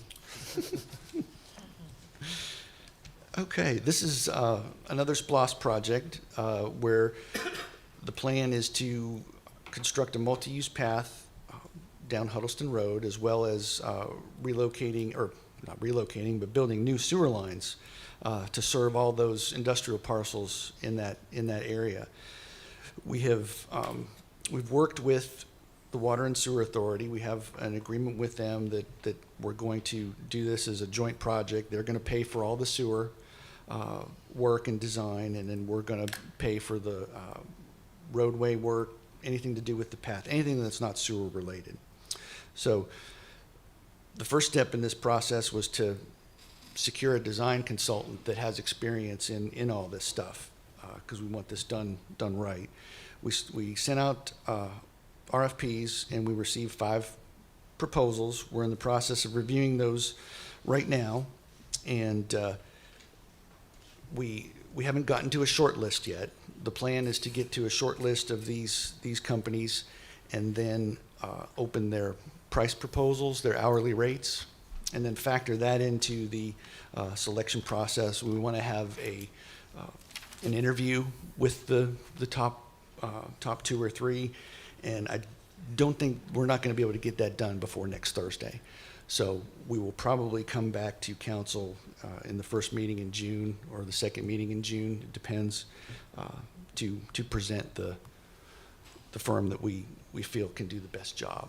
So that's kind of an outline of that there. Council, anything? Yeah, I've got some. Let them Go ahead. first. Go ahead. Do you want me to go? Yeah. Obviously, from an engineering perspective, we need to make sure we get all the utilities in there, not only just the sewer, but all the other things. There's going to be water. Are we going to be moving the water from the county? Are they involved in that? Or is it going to stay right where it is? That's unknown at this point. Okay.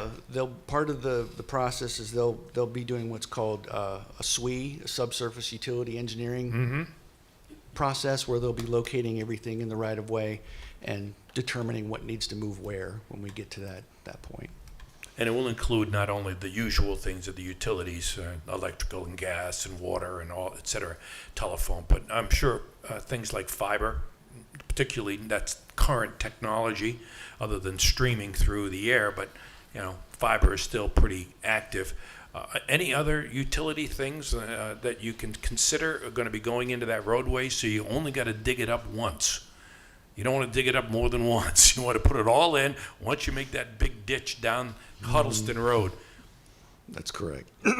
Yeah, that covers all the utilities. There's communication, you know, there's New Link, which is now WOW. Yep. AT&T. Yep. Yeah, they will get everybody on the locates. A lot of coordination to get all them out there and let them run their stuff. And now the big question is the yet decided on what side of the road the multi-use path will be, or is it not yet decided? No. I see no. a lot of head negatives shaking of the head. That'll be a part of. That's part of what the architect's going to be doing? That'll be part of this, yeah. Okay. Yes, they'll be working with WASA to determine, you know, capacities of downstream lines and doing all that. And the goal will probably be to limit the amount of right-of-way that we would have to get. So that'll all be factored in there as to which side of the road. And Huddleston Road is a very wide road. Mm-hmm. No, it's not. It's not. No, it's not. I think it shouldn't be wider myself. Any other But that's questions, okay. Mr. Hall? Yes, I do. Stormwater, I didn't hear any discussion on that. Is there going to be a stormwater? I mean, that's got to be also looked at, and what you're going to do and how you're going to do that. Obviously, it looks like it may be in the same ditch or maybe a separate ditch. I don't know. That is part of the process. Is they have to show experience with stormwater design in roadway work and all that stuff, and so that we can address downstream flow issues. Yeah, where's it going to go, basically? Yep. Okay. Thanks. It sounds like you just still got some answers to get from once you get your consultant in place. Any other questions? No, I think I'm done. Good. Ms. Johnson? So the path on one end, it says it goes up to around 54. The other end goes the extent of Huddleston Road. Down to Pascal. Okay. Thanks. All right. Anything else on that topic? Item L, 214 Southwick storm drain replacement. Okay. This one, I think we've brought this up before. There's a collapsed pipe system at 214 Southwick. It's created a large sinkhole in their property. I think we've all seen the pictures on that. We've gone out and done the design for replacing this system, and we received 9 bids, which is really good. I was really happy to see that, and we're evaluating them currently as well. And our plan is to have that award recommendation at the next council meeting as well. And the currently have 124,000 left in pipelining and replacement for stormwater, so should have adequate funding to cover this. Perfect. Good. Questions? All right. Item M, 2025 street paving bid award. Jonathan Miller.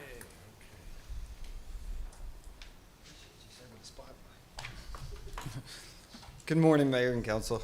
This item is our annual street paving that we do every single year. We'll be bringing the award at the next council meeting. The bid's actually open today, so we'll know what that price is. And this year it includes 7.8 miles of street resurfacing, but we're also doing the PAC parking lot as well, so that will be in the bid. So that's kind of why the mileage is a little bit lower, because we're still trying to hit our target of about 5 million in paving annually. And it's funded by the 2023 SPLOST and LMIG funds, so. All right. Questions, council? Awesome. No, not at this time. Thank you very much. Item N, Transportation Advisory Group 2025 Multi-Use Path Master Plan. Yes, this item is the Transportation Advisory Group. They've diligently worked since December on an updated multi-use master plan map with additions, deletions. They took into account a multitude of factors. We do this on an annual basis, or we should be doing it on an annual basis, updating our master plan map. They'll have a brief presentation at the next council meeting, and I believe the action will be to adopt the multi-use master plan. All I right. believe you all did receive a copy of the proposed Yes. map. Right, got it right here. Yeah, we put that in the workshop, although we don't have 2 weeks, kind of give you a little time to look it over and any questions you may have about any of the additions. Questions, council? I probably will. But we can ask questions when they Of present course. it to it, right? Yeah. Like, Yes. Yeah, of course. Yeah. Of course. That's it for today? That was, yeah, I can't find the one that I want to talk about, but you know what? I can get it next time and I'll be prepared for You know, we- that specific topic. Sure. All right, thank you. All right. And last but not least, item O, burn permit ordinance and process review. Jeff Felmett. All right, good morning, council, mayor. Good morning. Good morning. Presentation coming up here. So I was basically presented this at your last work session. Was asked to come back with some more items for you. And do I need to go through the whole process of the permit again, or are you guys Give us the comfortable with short that? version. Okay. So currently we have a burn ordinance process that is open during the periods of October 1st through May 1st. And then there is a period from May 1st to September 30th that is a burn ban that's issued by the Georgia EPA for air quality. We have limits on how much you can burn, certain size piles, daylight hours only. People have to be in attendance with their burn while it's burning, and the burns are supposed to be extinguished at the completion of that burn by nightfall. Currently, our burn permit is online. You basically go online in the morning and apply for the permit during the day. Let's see.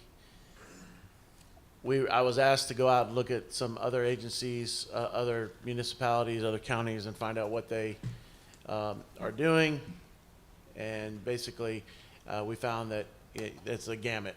There's some City of Newnan, for instance, allows burning by permit. However, the permit is only issued after a fire marshal site visit, and the fire has to be 200 feet away from all structures.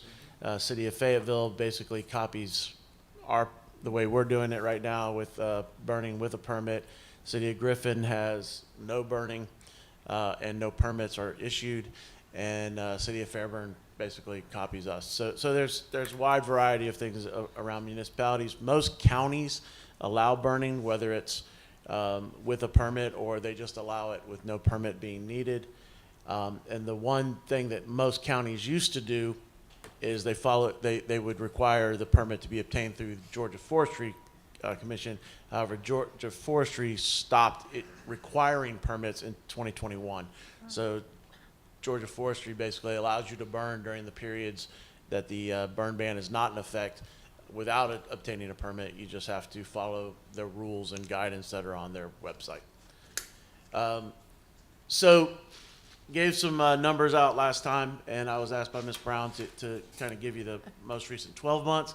So we did, and actually found out that we had a whole lot more permits in 2023-24 permit year than the 24-25 permit year. So in the past 12 months, we've had 1,423 permits. 524 addresses have obtained those permits, and about 57% of those permits were issued to a total of 135 addresses within the city. I provided 2 separate ordinances for council to review. I don't have them in here in my presentation, but you all did get a copy and had a chance to look at them, correct? One of them was a total ban of outdoor burning of yard debris within the city limits. So the basic outline of what that ordinance change would say would basically say that there is no burning of yard debris in the city of Peachtree City. However, fires for entertainment and or cooking would be allowed, and no permits would be needed for those. So think fire pits, chimeneas, cooking steaks on an open fire, things like that, charcoal grills, those would be allowed without permits being required. In that one, I also specify that the burning of yard debris for the use of your cooking fire is not permitted. So somebody who wants to say, well, I'm cooking, but I'm using leaves and pine straw to do that, you know, we're not going to allow that. So we don't currently have that in our ordinance. I added that kind of verbiage to make sure that people aren't trying to get around the policy. The other option is to allow, that you asked me to consider, was allow burning on certain size lots. So basically the ordinance that I submitted to you basically said that permits would only be allowed for blank size lot. And that's something I want to discuss with you guys today, give you some information on what our lot sizes look like in the city and where you could potentially, if you choose that option, what kind of options there are for you, or what you would be allowing residents to do. So this graphic here, this utilizes the 200-foot measurement that the city of Noonan had in place. However, this is not 200 feet from structures. This is 200 feet from lot lines, property lines. And yeah, I think I mentioned last time that I'm not concerned about, or as the fire marshal, I'm not overly concerned with the fire getting out of control, with fires catching buildings on fire, with fires igniting things. I think our distances that we currently have in place, 50 foot from structures, are significant. And I think what we normally see as complaints from our current permit process is the smoke, the spread of smoke to other residences. So that's why I went ahead and just talked about this doing lot lines. So if we say that you have to have a fire that is 200 feet away from your neighbor's property, that means you have to have a 400, if you just put the fire, were able to put the fire in the middle of your lot, you have to have a 400 by 400 foot lot. And when you measure that out, that becomes a 3.67 acre lot. All right, so that is a very large lot. To say that you, and that would mean that your lot would have to be geometrically square and everything else. But so in order to obtain that, you basically need to have an extremely large lot in the city of Peachtree City if you wanted to use those kind of numbers. These are a breakdown of those lot sizes in the city. So if you go down to the 3.5 plus acre lots, there are only 101 of them in the city at this time. So we have 101 lots that are over 3.5 acres. If you wanted to go back and scale back to say you only could burn in a 2 acre lot or more, there's 224 lots. And those are all inclusive. So the 2 plus acres includes all the ones all the way down. By limiting lot size and saying that you have to have larger lots to burn, you would significantly reduce the number of homes that are able to have yard debris burning in the city. However, I think we did discuss before that even if you have a large lot, that doesn't necessarily mean that your smoke from your fire is not going to spread, but it would put you in certain areas of town where it would be limited. Ms. Brown, I believe you brought this to our attention yesterday. Yes, I did. So these are the top 10 addresses for burning in the city in the last 12 months. And what I was just trying to show here was that the lot sizes of the people that burn the most. However, our number one most permit person doesn't actually live in the city. We found that out. So that's an example of how our current is not in that's how our current our current permitting process is basically inadequate to do very good enforcement through it, because people that don't live in the city are able to obtain Peachtree City burn permits. So if the person on Mockingbird is watching this presentation today, and I specifically crossed out or marked out their address, their number, so I didn't want to call people out specifically, but we will try to reach out to that person and let them know they are not a resident of the city and don't have to go through our burn permit process. But they haven't been paying anything. They haven't been. So they can still burn. They would actually still be allowed to burn under the Fayette County ordinances. Yeah, right.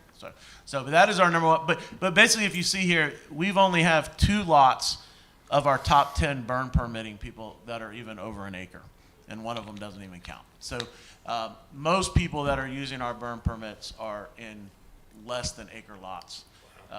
And so if you want to use that as comparison. I do have a heat map, but can you bring that up for me? I apologize, this was given to me late yesterday and I wasn't able to make the presentation. But this basically just shows where burning permits are issued in the city. So basically nowhere in the city do people not get burn permits. The highest concentration is down there around the Crosstown Drive area and Robinson Road. But in the most, I mean, you can see people burn in Peachtree City all over the place. And Suzanne, that's your neighborhood. No, it's not. anyway, I just I'm a wanted to little throw that south to of you. there. I don't have a way of telling you what the yellow means, like how many permits are there. Just that is where the most permits have been issued in the last 12 months. But that's pretty much all I have for an update there. Is there any questions for me? I really appreciate the thoroughness of Yes. this Yeah. analysis. It helps a lot to know Yes, it what's does. been going on. Thank you so much for all that extra effort. My opinion is unchanged that we should ban burning in Peachtree City. And even on the largest lots that would be permissible under option 2, we still have the issue of smoke. And for those people in Peachtree City, maybe not a lot, but for those who are affected, I think they're deeply affected, very personally, and for a protracted amount of time. And I've been hearing about this since 2010, and I think we need to go for option 1. I don't disagree with you, Madam Mayor. I also have dealt with burning, no matter where I've lived in the United States, with the burning issue, and don't like it, never have. I'm an environmentalist in that respect. There are ways to get rid of your yard debris without burning it in the backyard and putting a burden on your neighbors with all of the smoke. So as far as I'm concerned, I'm with you on banning it completely in the city. Okay, anybody else? I'm going to go on record as saying that I'm still on the fence, but not for the reason why you would think. I think if we're going to do away with burning, then we absolutely cannot do away with the mulch pit. I think that mulch pit is really important, and we heard from some citizens Yes. on that. Yes. Everybody has. Wherever Which it is- may be. Which is one of the things that's coming forward. It's like 2 or 3 of the people who contacted me, some I think directly, Yeah. but said along the line of, if they do away with the burning, what are we going to do with our debris, and how many trips they make to the mulch pit, et cetera, et cetera. That's right. So it's like, I don't think we should unilaterally look at either one or the other. These 2 issues need to be, because this is very important to our citizens. Yep. Yep. So, and we don't want people stockpiling yard debris on the backside of their lot because they can't haul it away, have no place to take it, can't get it over to the dump over in, Fayetteville, et cetera, and create all kinds of dead debris on the ground. That would be more of a fire hazard than anything. So, I mean, we saw California burn for a lot of reasons. A lot of it had to do with too much, dead and decaying, matter on the ground that has never been cleaned in some of their forested areas. We don't want that to happen here. So, giving people a good way to, haul off their stuff, take it to the mulch pit, wave goodbye to it, and go back a week later and get mulch to put on their other stuff. That's, Anyway, so I think the issues are tied together. That's my feeling. So I'm not really saying, yeah, okay, let's burn Banny, because we have this other issue too. Okay, Ms. Johnson? Yeah, and I'm in an agreement. I think we all want to make sure that we have another way for residents to deal with yard debris for sure. I think we're all very Agreed. Cognizant of the issue that we could be causing if we get rid of one, and we also have banned at the same time. So I think we're all very aware of that. Thank you also for going back and getting more information on this. I know last time we had some questions, and thank you for getting that. And I think the main point that you make that really resonates is the fact that, just smoke travels. I know I've gone out of my house and I can smell it, and it's in the air, and I'll drive around and I can't even find where that fire is even coming from, because that smoke has obviously traveled so far, and just the health issues that it creates. So thank you for that, and I think it makes me lean towards wanting to do a full ban.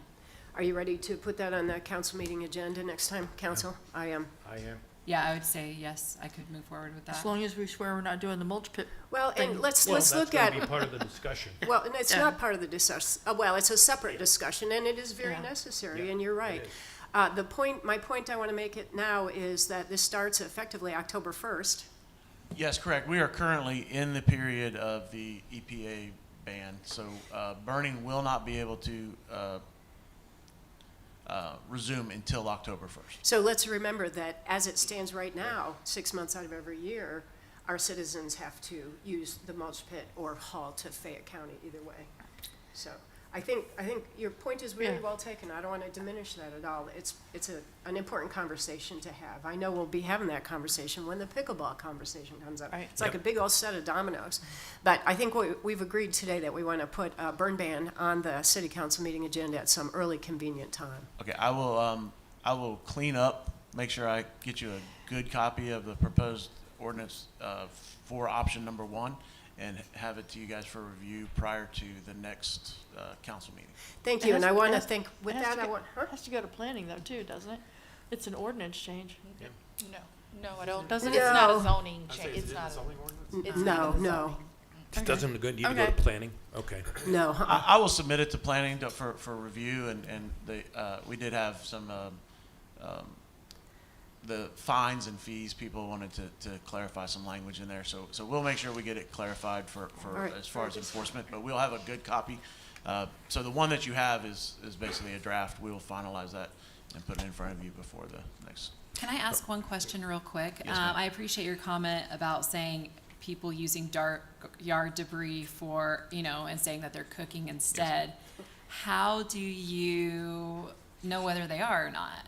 Well, it's. I mean, obviously You don't. leaves, It- but well, like, basically, and I'm just, from personal experience, I've responded as a fire marshal and also as a firefighter on an engine to people complaining about burns in the evenings and when we were not allowing burning, and when I've showed up at the residence, it was obvious that the person was cleaning their yard. There were blowers and rakes and shovels and wheelbarrows, and their argument to us was that they were cooking or they were entertaining when they were obviously not. So yes, it would be a judgment call from either the police officer or the code enforcement official or the firefighter that shows up on scene saying you're in violation of the burning ordinance.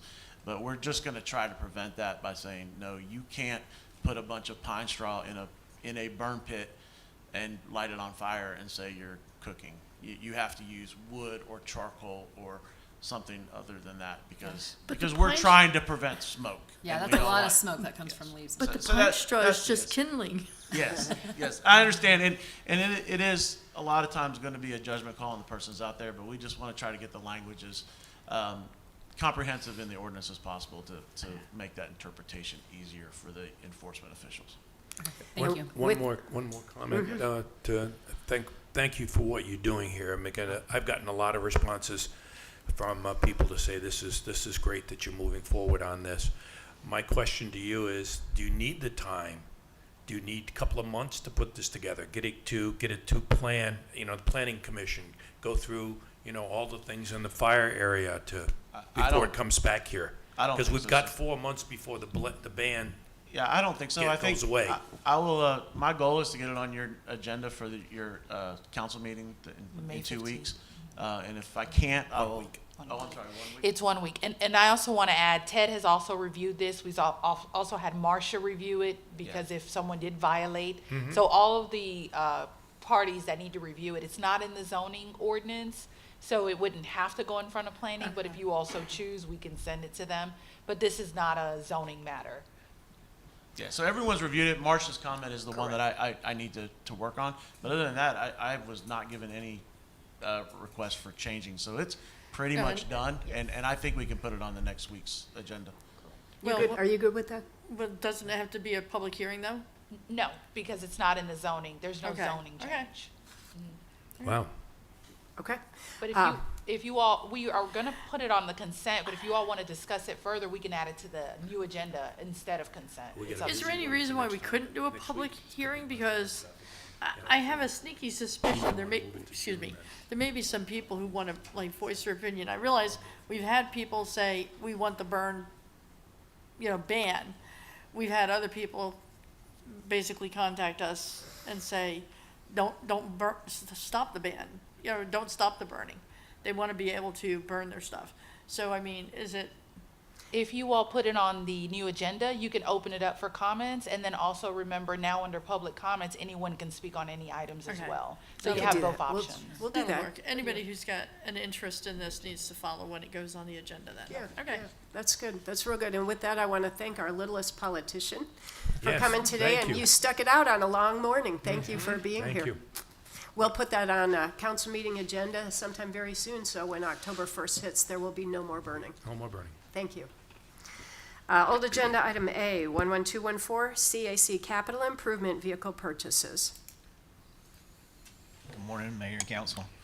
I'm here to, I think we kind of knew we would be here.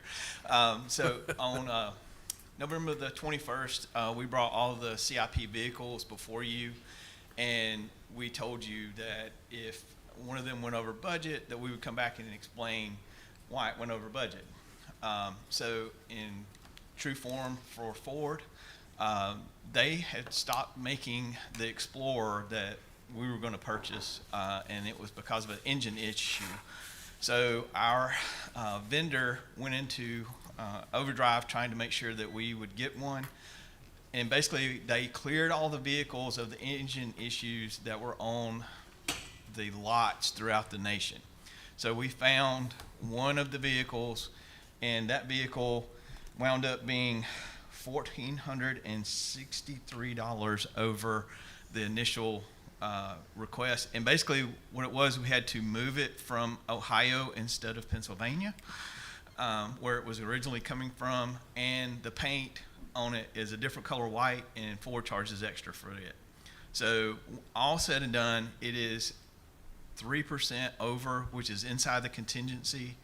And on top of that, our CIP for the fire department is still under budget because we were fiscally responsible with the life pack, purchasing those early, saved us some money. So it actually, all in, we're still under budget on the CIP. So I just wanted to kind of shorten the memo's very long, and I wanted to give a shout out to my logistics coordinator. Worked a lot on this, trying to save money and keep it under budget as much as possible, and this is as close as we could get it. Do we need a motion on this morning? Can we do a motion to just go ahead and approve it? Yes. Okay. Madam Mayor, Yeah. Please. Okay. Is there Madam any Mayor, I'd reason like why to. we can't do that at a workshop or no? I think, I mean, I don't he think there said is- you can, but you've obviously got to have a majority to do that. Okay, that's fine, we're good. Okay. I'll make a motion that we approve item number 112124-CA-C, capital improvement vehicle purchases in the amount of, is it 54,000? 44,985. 44,985. Yes. Is that the correct number? Yes, 44,000? yes, it's the vehicle. Okay, 44,985 for approval. I second it. I have a motion and a second. All in favor, say aye. Aye. All opposed? Motion carries. Thank Thank you. New agenda item, fiscal year 2025 budget amendment, United Pools Glenlock Splash Pad. Good morning again, Mayor and Council. If I may, I actually have an answer to the question that Councilmember Holland asked about the irrigation system. Yeah. AIB is offering a one-year warranty for the installation of that irrigation system. That's for labor, parts and Yes, sir. materials, et cetera? The materials that they use, that will actually be covered by the manufacturer's warranty, which is. But their more- labor is going to be covered, so they can come out and fix it. Yes, sir. Good. That's what I wanted to hear. There you go. All right, so this morning I'm here asking for approval of a budget amendment for United Pools. This is for the Glenlock Splash Pad. Currently, our agreement with United Pools has the splash pad open from Memorial Day to Labor Day each year. We are trying to, and that it covers one visit per day for the splash pad for the maintenance. All right, we are currently looking to extend the days that the splash pad is open as a free splash pad to the citizens, which has been asked by council. So in that, we're asking for 2 additional maintenances each day from essentially tomorrow until Memorial Day, and then an extra maintenance visit each day during the season until Labor Day. And then we're also extending the splash pad to being open through September past Labor Day. So that additional opening and visits that we need for United Pools to come out to test the water quality, make sure that we're providing a clean splash pad for the citizens to use. So with that, the splash pad will be open from 9 a.m. to 7 p.m. each day. It will be closed on Mondays, except for Memorial Day and Labor Day. Those are the only 2 Mondays that it will be open. Monday will be our maintenance day, which coincides with what City of Fayetteville is doing with their splash pad. So, this increase of this number will help us not to have to make calls in the event that we were to have to clean up a spill, that will already be, near the area, and we'll have it scheduled to be cleaned up that day. The going rate for United Pools, if we were to call them, is between $105 and $195 per hour. So that would add up fairly quickly if we were to need them to come out multiple times per week. Any questions? What'd you say starts tomorrow? So with the approval of this amendment, the splash pad will be open as a free splash pad tomorrow morning.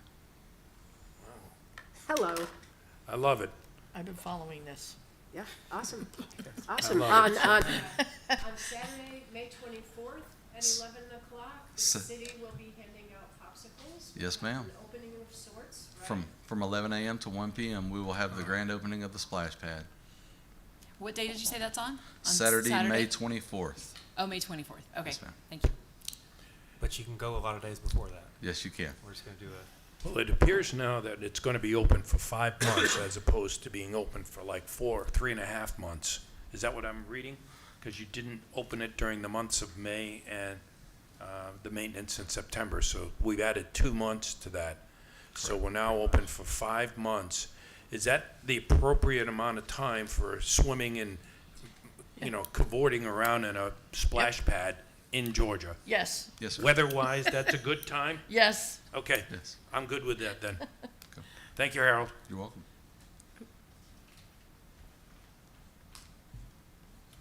Madam Technical Mayor, difficulties. Do we need a motion? on Because this I'll too? gladly make this one. Okay. You want to do that one, Suzanne? Yes, I do. Okay. I make a motion that we approve the fiscal year 2025 budget amendment for United Pools Glen Lake Splash Pad in the amount of, as presented. Second. I have a motion and a second. All in favor say aye. Aye. Motion carries. Thank you very much. Thank you. Also, if I may, Please. 4th of July Parade registration opened up yesterday. I wanted to let everyone know that was going on. This year we have found a band.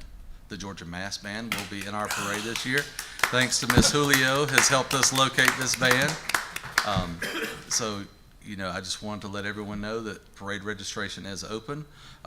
We have already had 2 informational sessions about the parade registration. We will have one more, I believe, on the 20th at 6 p.m. That's for all the people who want to register. Yes, ma'am. Harold, can I have you answer a question about this? Because I had a friend reach out to me Sure, I'll about do my these best. sessions specifically. And so on the flyer, she thought it was like a 2 or 3 hour session that she was going to have to attend in order to register for this parade. And she didn't get from the flyer that it's like a drop-in type Correct. information system. So can you explain just for citizens the nature of these sessions? Yeah, so we have a presentation. It is a PowerPoint. The first one we did, I think, lasted all of 35, 40 minutes. And then we, open to answer any questions that any of the citizens may have pertaining to, the alignment of the procession, what it takes, how they can register, the throwing of candy, any questions that they have about trailer size. We're on site, we're able to answer those as they are asking them. Do they only get that presentation if they visit in person, or is that something that they could also watch online? It has only been in person up to this point. Okay. But we would, if they have questions, they can always reach out to us by calling us, emailing us. We can send them a copy of the presentation as well. And if they read like the regulations, they'll get the main gist of Yes. the function of the Yes. parade, correct? And we're Okay, also- that's what she wanted to be reassured of. Yes, and we're also looking at doing some social media posts that will say, this is what you can, this is a lot of the things that have changed that you now can do, for the parade. Those are going to be coming out shortly. Well, and Harold, these informational sessions are not required to register. Correct. They're just if you have questions. Yes. And what's the date and time and location of the drop-in session? I believe it is May 20th, right here at Council Chambers at 6 p.m. Harold, I got a question. Excuse me, Madam Mayor. Can I? Okay. Question I have is, everybody understands registration, at least the people that have come to me and they say, when's registration? I said, check on the website and you'll find out when the registration starts. What they're looking for, though, is not registration per se. They want to know where they're going to be in the line. And I said, I believe that's first come, first serve on the morning of the parade. And I've been involved in that, and it's really difficult. Is there another method that we have entertained that could be used instead of first come, first serve on the morning of the parade? Maybe having you look at some of this stuff and decide, okay, we want to spread them out a little bit. Put some of this here and some of it at the end and some in the middle? Or is it just too difficult for the city to organize that parade more than first come, first serve? This year especially, let me go back to last year. Last year was the first year we did the first come, first serve. And it actually worked very well for us. It was easier for staff. We were able to, funnel people in off Robinson Road directly down Parkway. They were able to line up, and then we were able, to get them set up. Because usually after, the roads are shut down after 7:30 in the morning, 8 o'clock, Robinson Road and Peachtree Parkway become very difficult to navigate because everyone's already setting up their floats, putting people on them. And it becomes difficult to get, floats down Peachtree Parkway, even with it being 2 lanes, in that parade lineup. It becomes difficult to get people to their spots.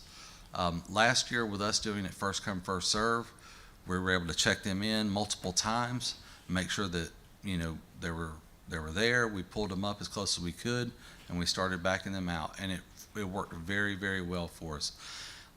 This year, we have also allowed essentially as many floats as possible. We do not have a wait list. So we will be cutting off the registration, I believe, a day or 2 before the 4th. And so with extending that deadline that long, our best method is to provide first come, first serve. That way those people are able to get into the parade. Okay. Thank you for the explanation. I was hoping maybe there was an alternate way we could do it, but it sounds like you've got this thing pretty well nailed down. So my next question is there a place, or do you have a float for the city that can be used by this city council to sit on and be in the parade? And I would propose that we all be on the same float for the parade. Is that a possibility at all? And by the way, does the city council want to be on that? Let's hear it. We have You have an answer. We have heard from council originally at the retreat. I think we have heard some follow-up, and we are investigating, looking at getting a potential float for council to ride on. Excellent. Thank you. If you want to. Correct, if you all would like to. I'll certainly be When we involved. get the numbers, we'll provide them to council to see if there's any interest. The burning question is, will we be throwing candy? Most definitely. Oh, yeah. Yes. I think that was. One more thing. I would make a proposal to this council that we have Frank and Sandy DiStadio as the grand marshals of this parade. Since, after 20 years of service to the community here, I think that's a nice gesture that maybe the DeStadios would accept being the grand marshals in this parade. I would pose that we ask them. Yes, of That course. we be careful here. You know, Frank's not here because he's working on his recovery. Correct. And I think we should take that conversation offline. Okay, fair enough. Other than that, I don't think I have any more parade issues. All right. All right, anything else for Harold? Thank you so much. You're welcome. We have council staff topics. Yes. I have none. Justin? I've got one thing, and Shayla, I didn't tell you I was going to do this, but we had the RFP out for the boundary and impact fee study, and it closed yesterday. We got the RFPs in. Unfortunately, like a similar situation we had with the fencing here with the bridge, we only got one proposal. However, I will say with this one, the company that bid on it is a reputable company.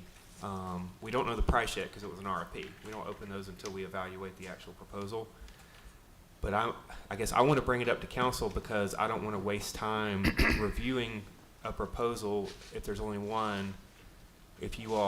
It'll delay us. Like if we want to move forward with the one company and they are a reputable company, we can go ahead and start reviewing them. But if we want to get more proposals, like refine it, call some more companies, get more proposals, we're gonna have to put it back out again for another month, and the timeline will be shifted again. Justin, did they bid believing that this was a competitive bidding process? Yes. Yeah, I have no problem with that. Anybody else? I mean, I guess my only hesitation is just earlier you're saying normally if you get one bid, you go back out. But is this a company that we have history with, that we have? I don't know if we've done anything with them, but they've done studies for Gwinnett. They've done studies for Roswell. I think Alpharetta was one of them. So they've done a lot of business in the state. They've talked with us, they've talked to us during the process. I think a couple other companies we reached out to, we've talked to as well. They just didn't put in proposals. So we can open it back up and try to get more, or we can review this one, and if they satisfy all the requirements, we could proceed. Is there something upcoming that we would want to rush that timeline or need to? I just know that it's, the boundary study has been a big goal for council to get done and move forward with. I just want to make sure it's done. So if we're going to go back, I want y'all to be aware that we only got one, and if we move forward, we only got one. But if we want to get more, it'll take more time. What do you want to do, council? And y'all are comfortable with? Are you comfortable with this organization? I am. Okay. Yes.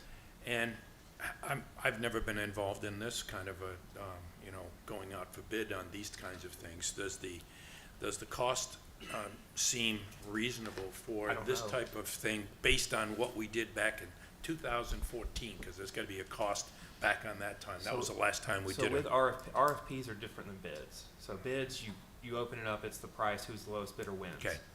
This was an RFP where we actually want to evaluate them based on their qualifications, based on their recommendations, previous work, and we do scoring based on that, and we don't open the actual price until the very end. Okay. So we have not opened the price yet. Have we reached out to the others? Have you made any calls yet? Have you reached out to the other? Yeah, I to did. say, are you planning? We just on got them bidding? back. We just got this in Okay. yesterday. So maybe we can have a little discussion on this next week when we Yeah, I can bring it meet, up and again maybe a next little week. bit more information will be here and available Yeah. on the boundary study. Yeah. Do you think we could review the proposal in a way? I mean, it's only one of them. Yeah. So. Okay. So what do you want to do, council? I mean, my feeling is it's always best if we have more than one bid, which is exactly what Justin said earlier and Laura just echoed. That there are certain things that we may not get in a second bid. So if we seek and still have just this one bid, then I think then obviously we're gonna have to move with it, but if you can reach out to anybody else or whatever, that might be good too, so. But Do we have a budget Yeah, I for know. like It's what like- was the budgeted cost for this? How much of an expense is this that we need to see? 120,000 was the budget. How much? 120,000? 120,000. Because it's two parts. It's boundary study and our impact. So we get impact fees from development, And it was the formula, you have to do a formula for impact fees. Some goes to fire, some goes to police, some goes to pass, as the three that we break it up with. We want to relook at that formula, and because of my opinion, there's not enough going into fire and police, and there's maybe too much going into pass, which is going to help us.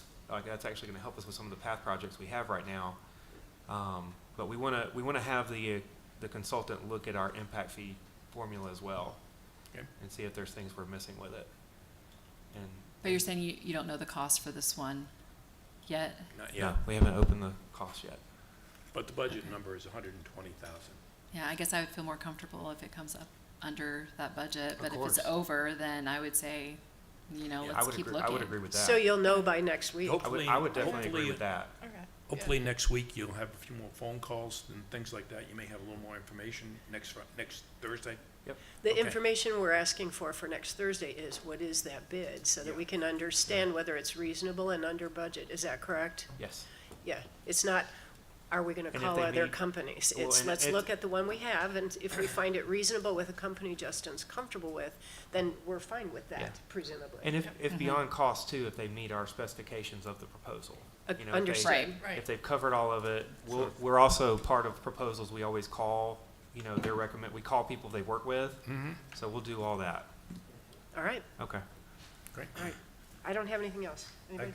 I have one item. I don't have Did you- anything. You can go ahead. Suzanne, did you have Or one? Suzanne. No, Otherwise, I'm going to go. All right, I'm going to take a few minutes and talk about public art. I think it's time, by the way, I went and got this kind of information on the public art that we do already in the city. We do public art. We obviously have our beautiful fountain out here. We have other things, murals around the city. We have some sculpture at the Avenue. But I think it's time, I think it's personally time, and I'm going to encourage the council here to say that Peachtree City should be putting a public art advisory group together, just like we've done on both the transportation and recreation. These would be a group of citizens that would work with us, just like the other advisory groups, on public art. I think that they can advise us. We want to get, obviously, people in here who have some experience, so we'd have to have, some details on their experience to be able to sit on this advisory group. And they can choose things like the type of designs and things that we would want, the size, the locations, the expressions, the themes, etc., of what we want in our public art. I was quite impressed when we went away on a retreat up to Swanee on the north side of the city. Really opened my eyes to the use of public art. And I think that really says something about Peachtree City, and it's, as it did say about Swanee, that we need to think about that here in this city, because not only is it an expression of the identity of Peachtree City, but also it helps to bring in economic development. People will come and see that and go, wow, what a great city this is. I want my family to come here. I'd like to open a business here. So there are all kinds of examples of public art, and I think you all are aware of those, from sculptures, which are the most obvious one, to murals, which are obvious, fountains, which we already have. But what about things like banners on light bulbs and park benches and beautiful bike racks that we have here? Maybe something to go at a charging station or nature trails. And how about, I know that we already do some kind of art festivals and exhibits in the city, but have a formal one here at Drake Field, and a big to-do on art festival. Invite the artists from not only just Peachtree City, but artists from around the area to come in and get into our festival. And I think that this would be good for Peachtree City, because it will just tap into the creative natures of some of the residents that are very artistic. I happen to be married to a wife who is an artistic woman, both in the culinary area and in the artistic area. She designs a lot of the stuff herself. So I know that there are lots of those people here, and hopefully they're listening now and help to support this. So I'm proposing to this council that we form a public art advisory group, or, similar to what has been done in the past by the transportation and the recreation group. And we develop, if appropriate, some type of ordinance, just like the transportation and the recreation have ordinances in regards to public art, that we as a council would envision, with the support of the advisory group, and we would envision what that art would be for our city, to identify our city very well to anybody that comes to visit. And I think, quite frankly, I'd be happy to work on it myself.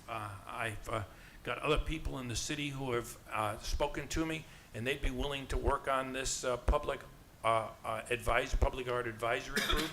But it is going to require a little bit of involvement by the council here to set this up and go forward. Staff. And that's basically what my talk is today on council staff topics. Comments? I'll comment. I would support this. I think, oddly, what the mayor said, let's find out what the impact is going to be on staff, who would do it, and how it would be implemented. Maybe do a little preliminary work and then proceed to put something together. Because, I think it's something that we've tossed around for the last many, many months. And I'd like to kind of go in that direction. So, yeah. Agreed. Yeah, I think I have, several questions. I think what I wrote down was, staff who is overseeing this. Could we possibly talk first to the rec group, or, if it falls under recreation or wherever it would be, maybe take it to them and see what their interest is, and do we need to form a separate committee from one that we already have? Could we have one of our groups that, to help with this and combine them instead of making a full other group? I think when we went to Swanee, there was a rotating art exhibit. Are they paying for each exhibit each time? Is it a rental? Things like that I would be interested to know more about. So if we could, see how this is done in other cities, I would be interested to see. I think that's hitting the nail on the head, is to understand what other cities are doing or how they went about it. Did they create a council, and how does that council interface with city staff? Yeah. Art is very subjective. It can become very controversial. So I would say that we each could reach out to some of our GMA colleagues in other cities and see, maybe you have some ideas of other cities that have been successful. Yeah, I have. Take a look. Woodstock, of course, is the premier one that you can find that online. They've done a wonderful job. They have almost a booklet that they talk about how they went about it, how they did it, etc. So there are other people that we can, let's just say, borrow their ideas on how to do this. And I think we need to get the right type of people, as you question is, Laura, that it's necessary to get the right people to go on this, and they have some experience on what is the art that you want to put in, and what kind of things does the city want it to be, that identity.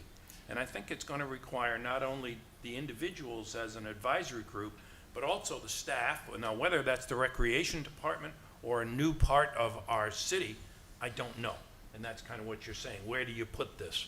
Yeah. I don't know. All I do know, I think it's time that we grew into that as a city and have an identity in the public art that we put around the city. Yeah, I like the idea. I think you're right. You want to make sure you have the right type of people. I guess there's also part of me that's a little cognizant of the fact, just in the last little bit, we just created a tag committee. We just created a RAG committee, a RAG group and a tag group, and now here comes an art group. And I just want to, also hear from staff about the effects of that, and just making sure if we do this, we do it the right way. Totally agree. Agreed. I mean, certainly we need to make sure we've got the bandwidth with the staff to be able to do it. Yeah. Agreed. Certainly. Okay. Anything else? Well, so what I'm hearing is you want us to go back and do a little bit of research, maybe come back in a future work session over the next few months, once we get some data, talk to some other places, formulate kind of how we think maybe it could work, and bring something back to you all to consider, or to just go through in a work session and talk about. Yeah, Is could that I what I'm hearing? propose to, because I don't think that this is a time priority, I would say, let's not even start looking at it until after budget season. I would say let's not put something on staff right now, and let's, we'll get through that, and then we can, when we aren't as busy with that, we can start taking a look at this. Or maybe jump one step ahead of that one, and I agree, don't pile it all on, but at least reach out and find out how other places are doing, gather that information. We don't have to analyze it, talk about it, whatever, until after budget season, but, maybe we can at least find out what Woodstock, Suwanee, some of the other. Agreed. What are they doing, get a copy of their brochure, bulletin, or whatever, and then we decide how are we gonna do it. Okay, Which may be in September-ish. all right. Anything else? No, I don't have anything else. I don't have anything. I'm good. The only thing, I'll just mention this. I spoke at length at the last meeting with regard to the Board of Elections changing the precincts, et cetera. They never did that at their last meeting. They delayed it until the meeting this month. So that's gonna be at their meeting the end of the month.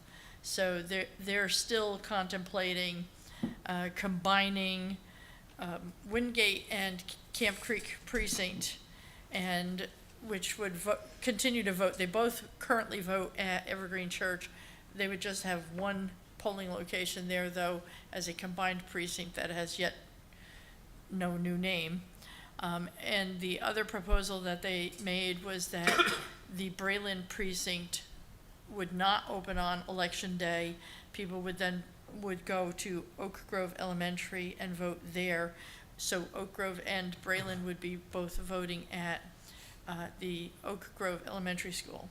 So those are the two big changes that they've put forth. There are potentially other changes. They had a long list originally, but I don't know if anybody has heard from anybody who had any pros or cons about that, but encourage anybody who's got some concern about it to go to the Board of Elections meeting, which should be the fourth Tuesday of the month at 5:00. So, All right, anything else? No. Can I get a motion to adjourn? So moved. Seconded. I have a motion and a second. All in favor, say aye. Aye. We stand adjourned. I have